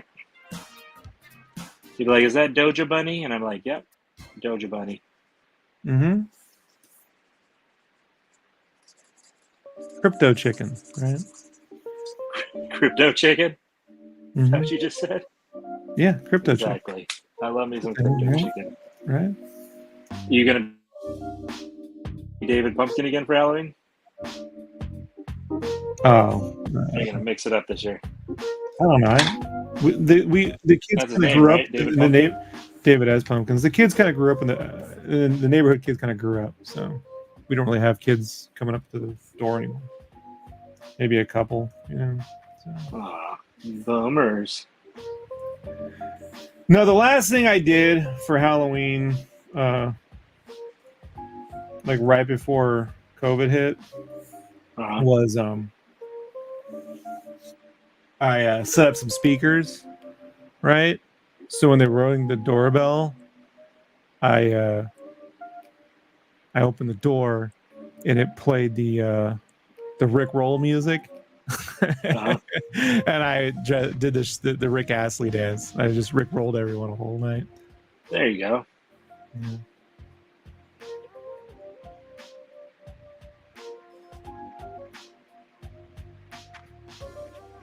So I got to do that 30 times. I don't think you mind. Yeah. How many people Rick roll you on Halloween, huh? Nobody's ever done that. Kind of mad they haven't.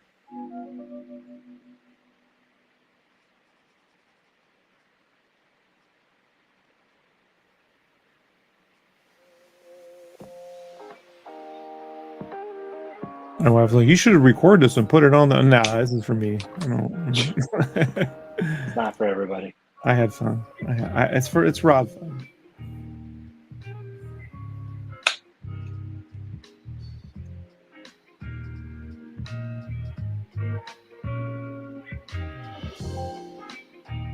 Oblivion Studio says costume idea: off-white full bodysuit with black marker smiley face drawn like the human being from Community. Oh yeah, I forgot about that. At first, I thought you were talking about like Spot from the Spider-Man movies. Right. Yeah. I think most people would think that was Spot, given the popularity of Spider-Man. Right.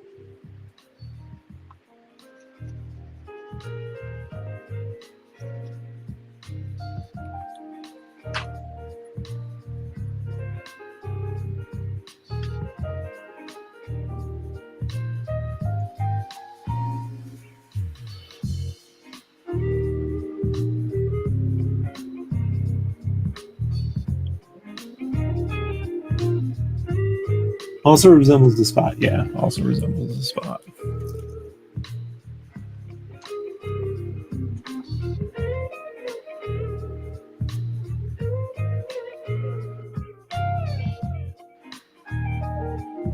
No, these days, me and the wife like to watch old horror movies or something.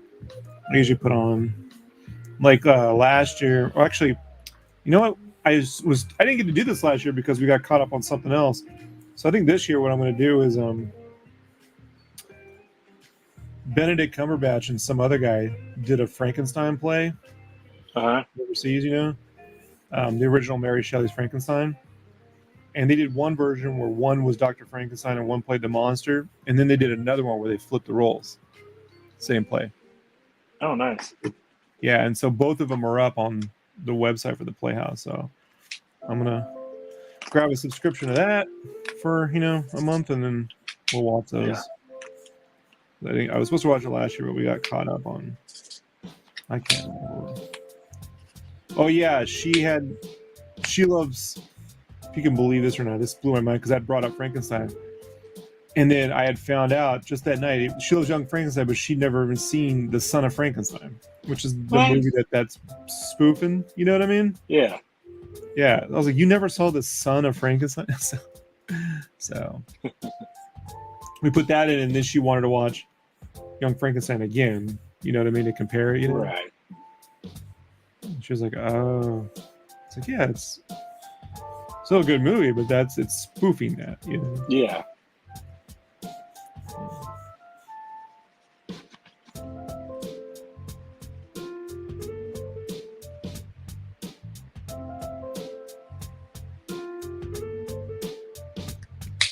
Well, that ate up our 2 movie watch, you know? Uh,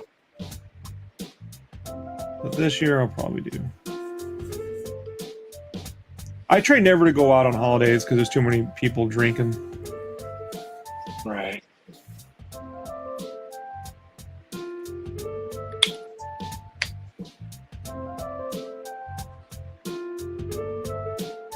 Yeah. I used to love giving out like I used to give out Jerk says, speaks how well Young Frankenstein stands on its own. Yeah, I know, right? It does stand on its own, 100%. You don't need to. That's the thing with parody. You need a solid story, you know? But,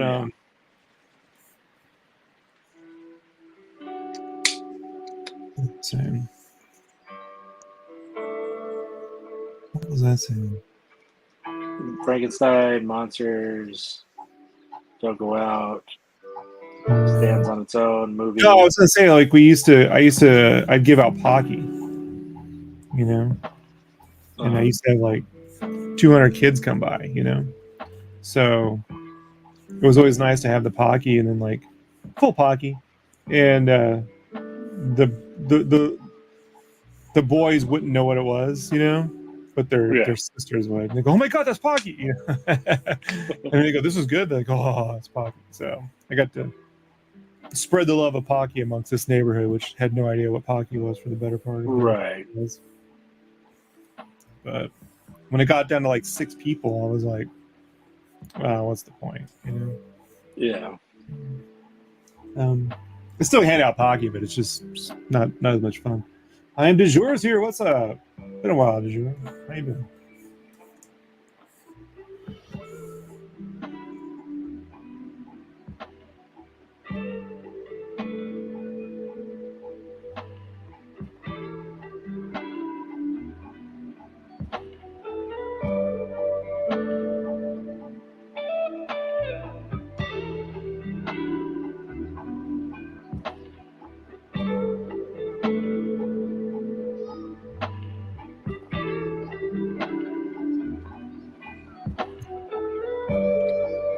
You'd be like one of those real assholes and be like, "Here's wasabi Pocky."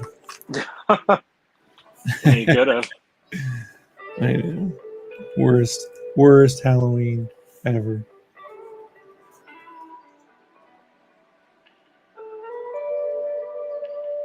Hey, Steven there, bro. This is my time slot. Yo, we taking this to the streets. Oh, yeah, I'm encroaching on Steven's time slot today. Sanchez? Yeah, you should go hang out on his stream, man. I want to. I told him that he hit me up about streaming with you guys on Friday. I had that 4-day event, so I just couldn't. And then like right now, you know, now you're leaving too. Because you're not. I've been on for an hour. Oh, an hour, you said. That's not bad, given my track record. Yeah. Hey, to my credit, I was on for the colored pencils the other day, and I did that whole list for you. Pretty nice of me. It's 6 years ago, Brandon, the list. The list was, what are you talking about? That was 4 nights ago. List. Yeah, but I had to go and like do a lot of work to that. So you did. What are you talking about? I nailed it. Yeah, all the dash marks weren't there. It was a whole thing. The dash marks are stupid. You don't need them. It's part of the code. It's not. That's why I read dash. Go rewatch it. I heard you. They're not needed. Well, yeah, they're all in there now. Thanks to me. Go back and add everything. I did the heavy legwork on that. Yeah. Just let me have it, Rob. Damn it. I want to give you a win, Brandon. I support you. No other artist has supported you more than me. True. Right? True. I'm not going to say anybody else because more people have supported you than I have. But artists, no other artist has supported you. That one I'm willing to claim. That's true. That's true. True. Facts. The facts don't lie, people. You gonna show up to Sketch versus Sketchcraft this week and draw, Brandon? When is that? It's Fridays. 3:15. Your time. Let me see. 3:15? Yeah. Oh, no way. I have a event from 8 a.m. to 5:30/6 p.m. I can get on at like 7 my time. I could hop on at the end of your guys' we won't thing. be on. We won't be on. Yeah, I mean, yeah, I want to. It's too late. Too late.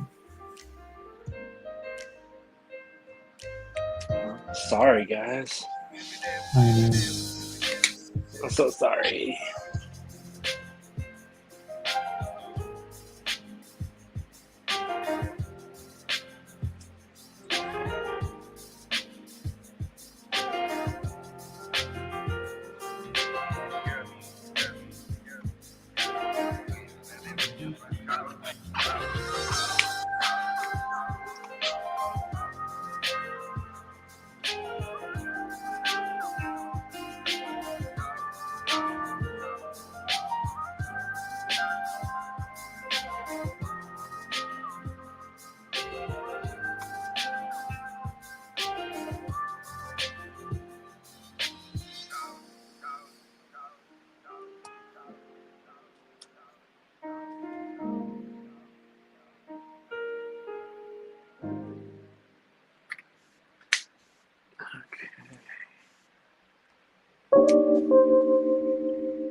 I created this trouble for myself.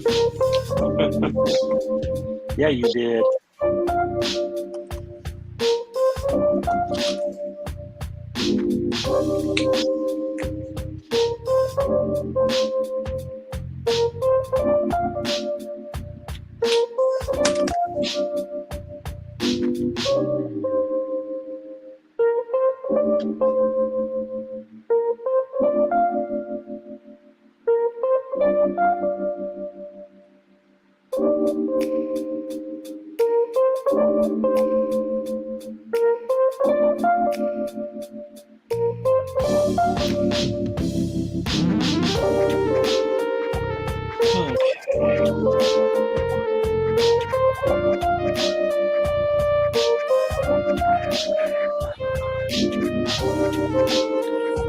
All right, sir, I have to get ready for my concert. Did you enjoy having me on, Rob? It's debatable. We're going to take a poll later on. You know, I think people enjoy it, but I got to be honest, folks. I'm making it enjoyable. Oh, it's all you, huh? Yeah, I'm making this work. And we'll get Mario on to tell us about his experiences on the Mighty Jane on the Mega Potato Show on Twitch. Okay, sounds good. So enjoy your Chromio. All right, I'll talk to you after a while. Later, everybody. Have a good one. Oh, self-plug. Follow me at Mighty James Art on Instagram. I need some followers. He does. I do. I really do. Ever since I had to start that new profile and I got shadow banned on the old one, I lost about 700 followers. Follow him and then send him audio DMs of you rummaging through markers for me. Oh, fuck. If you guys do that, listen, if you follow me, I like that idea. If you follow me and you give me some likes, follow me, send me an audio of you rummaging through markers, I will edit that into a video of me just rummaging through markers. So we'll just have like a long thing. I'll do that. I don't care. That'd be funny. I'm aware you don't care. Like we're all aware here about you not caring about that. So thank you. Bye everybody. Have a good one. Yes. Bye bye.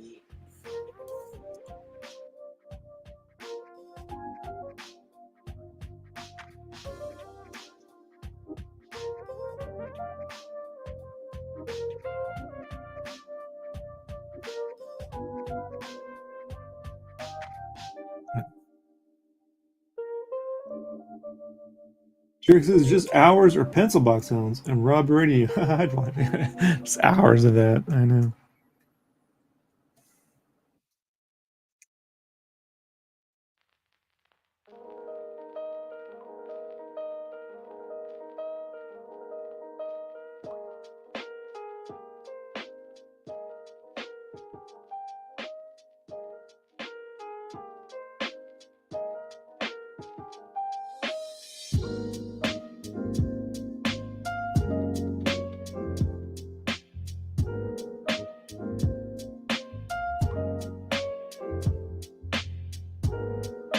Johnson says, I think I just followed Brandon. He's a Mighty James. Yeah. Mighty James Art. He didn't want to be Mega Potato anymore.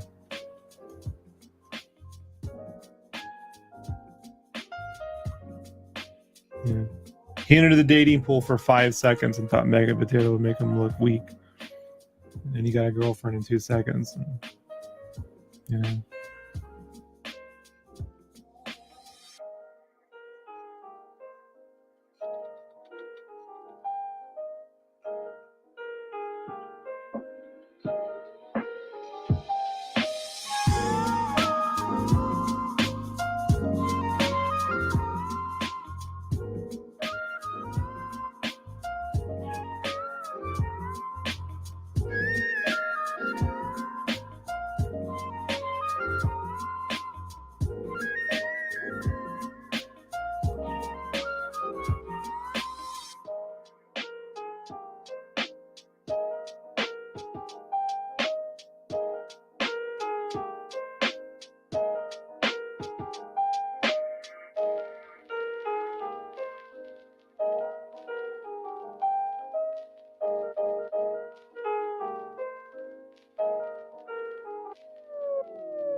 I'm almost done here myself, folks. You got anything else to chat about? We can do that for the next 20, 30 minutes tops.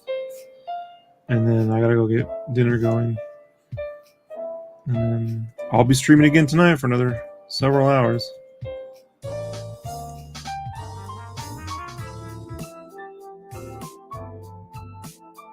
Well, probably for 2 hours, and then I'll probably watch Stranger Things. I'm kind of binge watching Stranger Things while I work at night.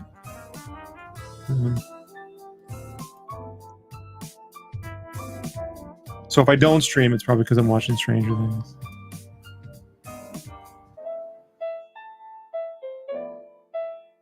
Season 5's coming up, you know.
Trick says, what's your favorite single issue comic of all time? Been asking people this lately and curious. My favorite single issue comic of all time. If I could just read one issue, what would that be?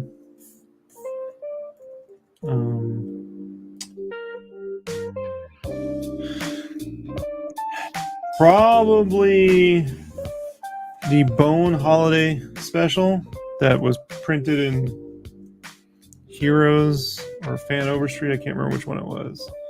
It's the one where it opens up with the snow and then they give the rat creatures quiche for Christmas.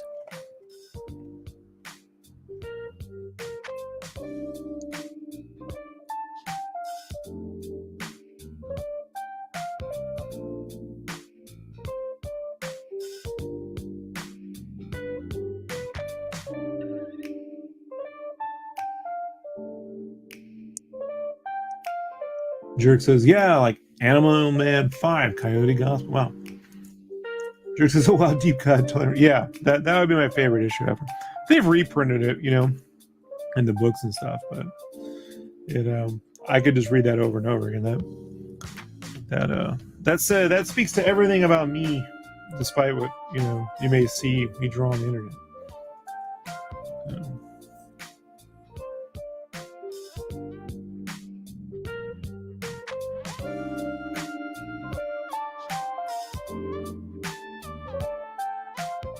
Tough question. Daredevil 191 roulette is out there, says Chauncey.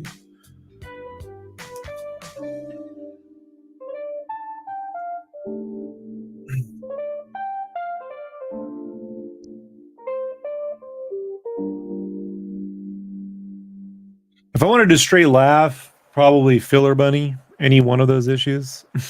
But if I had to say one specific issue solves, laughs, humor, great illustration, perfect pacing, cinematic, and it's in black and white of all things. It's that Bone Holiday story.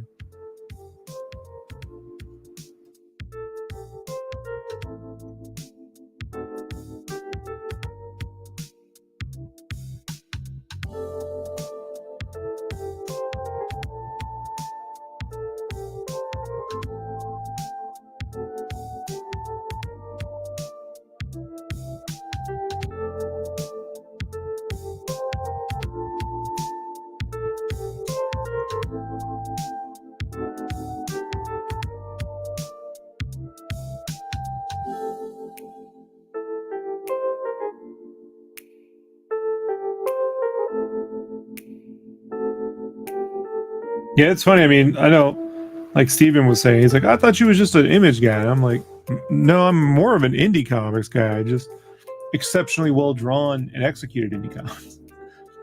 Like Turtles. The second issue, if I could read anything, would be that issue of, was it Turtles issue 10? Is it 10 or, yeah, it's issue 10 when the Shredder attacks. The one that's in the movie. That would be my second favorite of all time.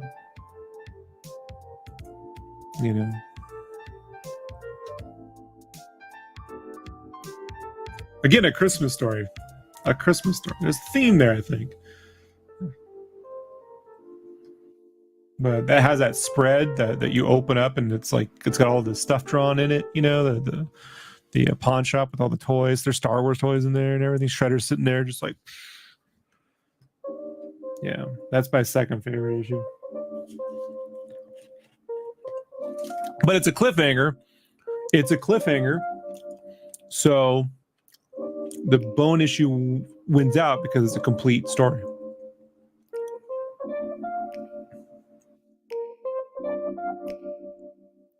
Yeah. All killer, no filler.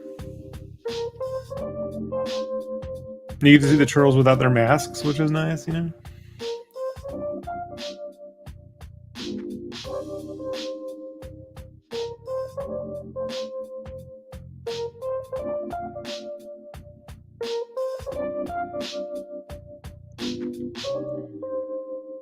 Alrighty.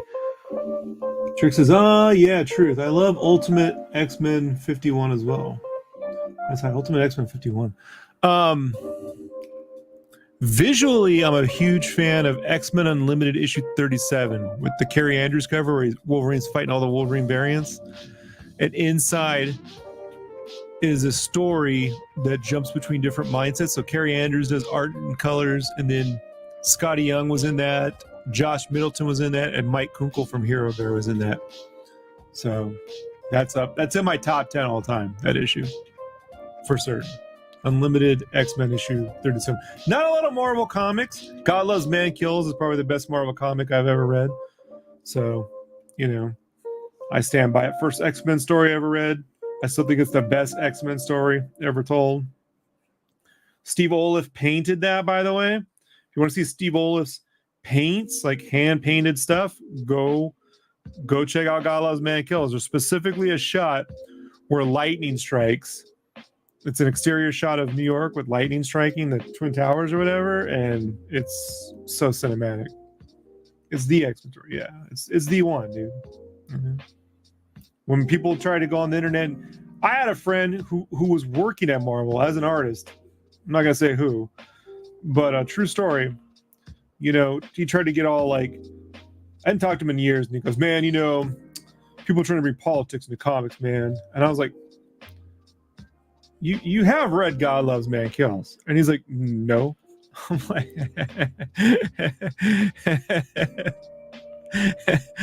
this guy's religious and political and hates religion and politics as comics. Works at Marvel, never read the God Loves Man. I was like, all right, buddy. Go read that and get back to me. Okay? Like, we'll have this conversation when you're better informed.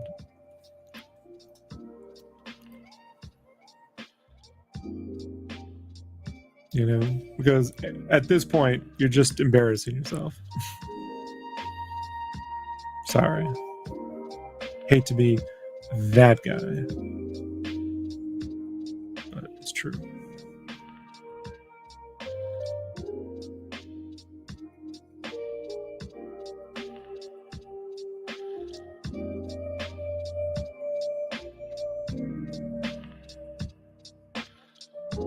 Here says, Jesus, man, how to get me to shut off right away? Stan's soapbox from 63, where he tells people it was a racial. I know. But most people would say, well, that's an editorial and that's his opinion, but it's not in the comic. But God Loves Man Kills is in the comic, and it's a brilliant story that's as relevant today as it was then. And if anything, it shows you how the Fox films turning General Stryker look, he was in the military, but taking away the televangelism of it, to me,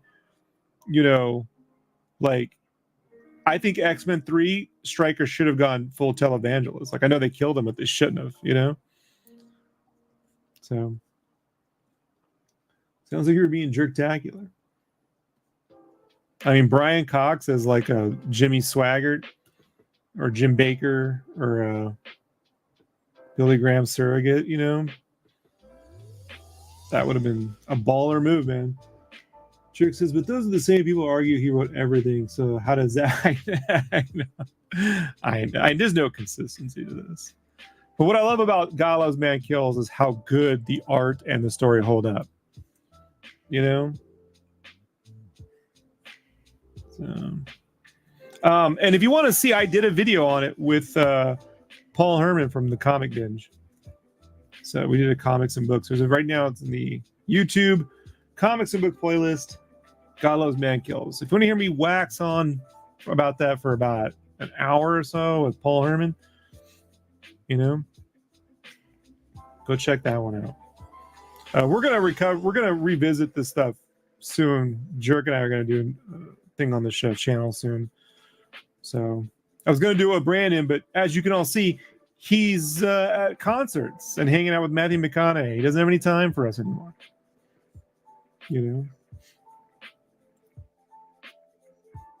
Yeah, even Sienkiewicz did the cover for the graphic novel. Chef's kiss. I know.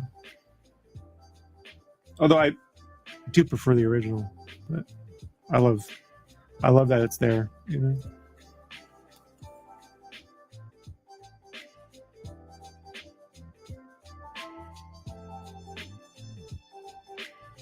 So good.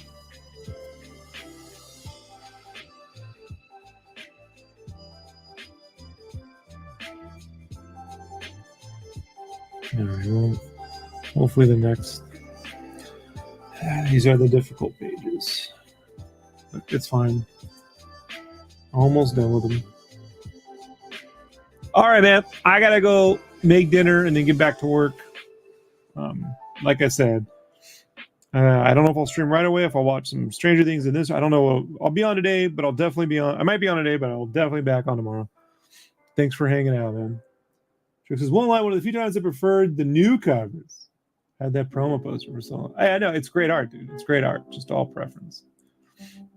So we did a good 2-hour stream here. We're good to go. I will see you all soon. Thanks for hanging out. If you want to support me, you go to shopsketchcraft.com, buy some brushes, buy a print. I got sketches and stuff that I put on a discount in the whole original art folder. And then whenever I'm done with my spawn work, we'll be doing a lot more original art selling on that too, including commission slots, remarks, and everything else. So that'll be coming up soon. And go check out the new Sketch versus Sketchcraft video up on the YouTube channel. You can watch Steven Sanchez and me draw the max in like 90 minutes-ish, somewhere between an hour and 90 minutes, somewhere around there. So that was super fun. And join us again later this Friday for more Sketch versus Sketchcraft. We will see you all soon. Peace, everybody.